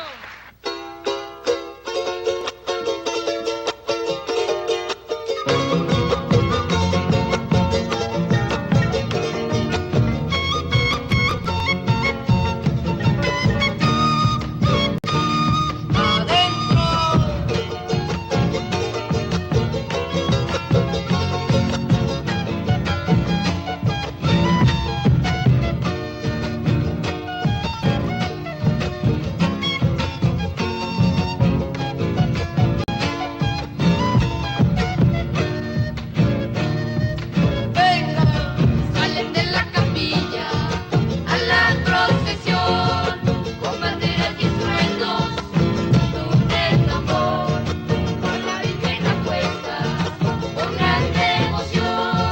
Rezan los profesantes, así fue el sol. Rezo, baile, fiesta hermosa, yo no faltaré. Bailaré toda la noche con aquellos buenos.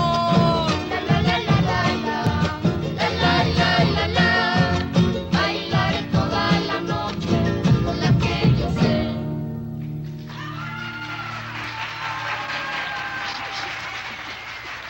Les damos las gracias porque hayan venido y somos el grupo.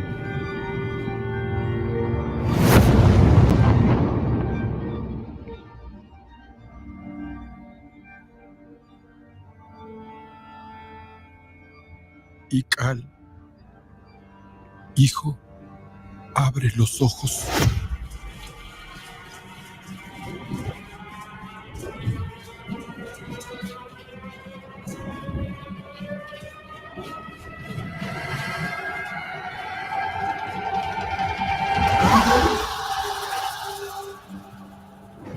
Tu cuerpo se queda con nosotros, pero tu espíritu debe seguir.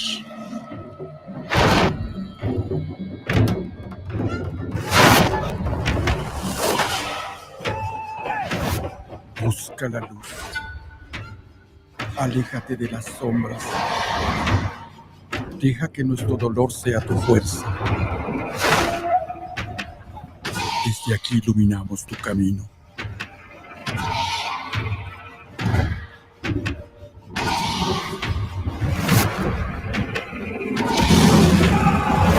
Lucha como nosotros ante esta pena tan grande. Yo soy tú. Tú eres yo.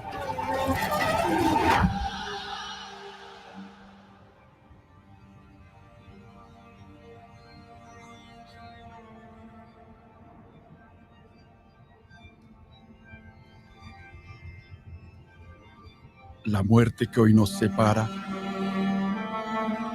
mañana volverá a unirnos. Eres libre, hijo.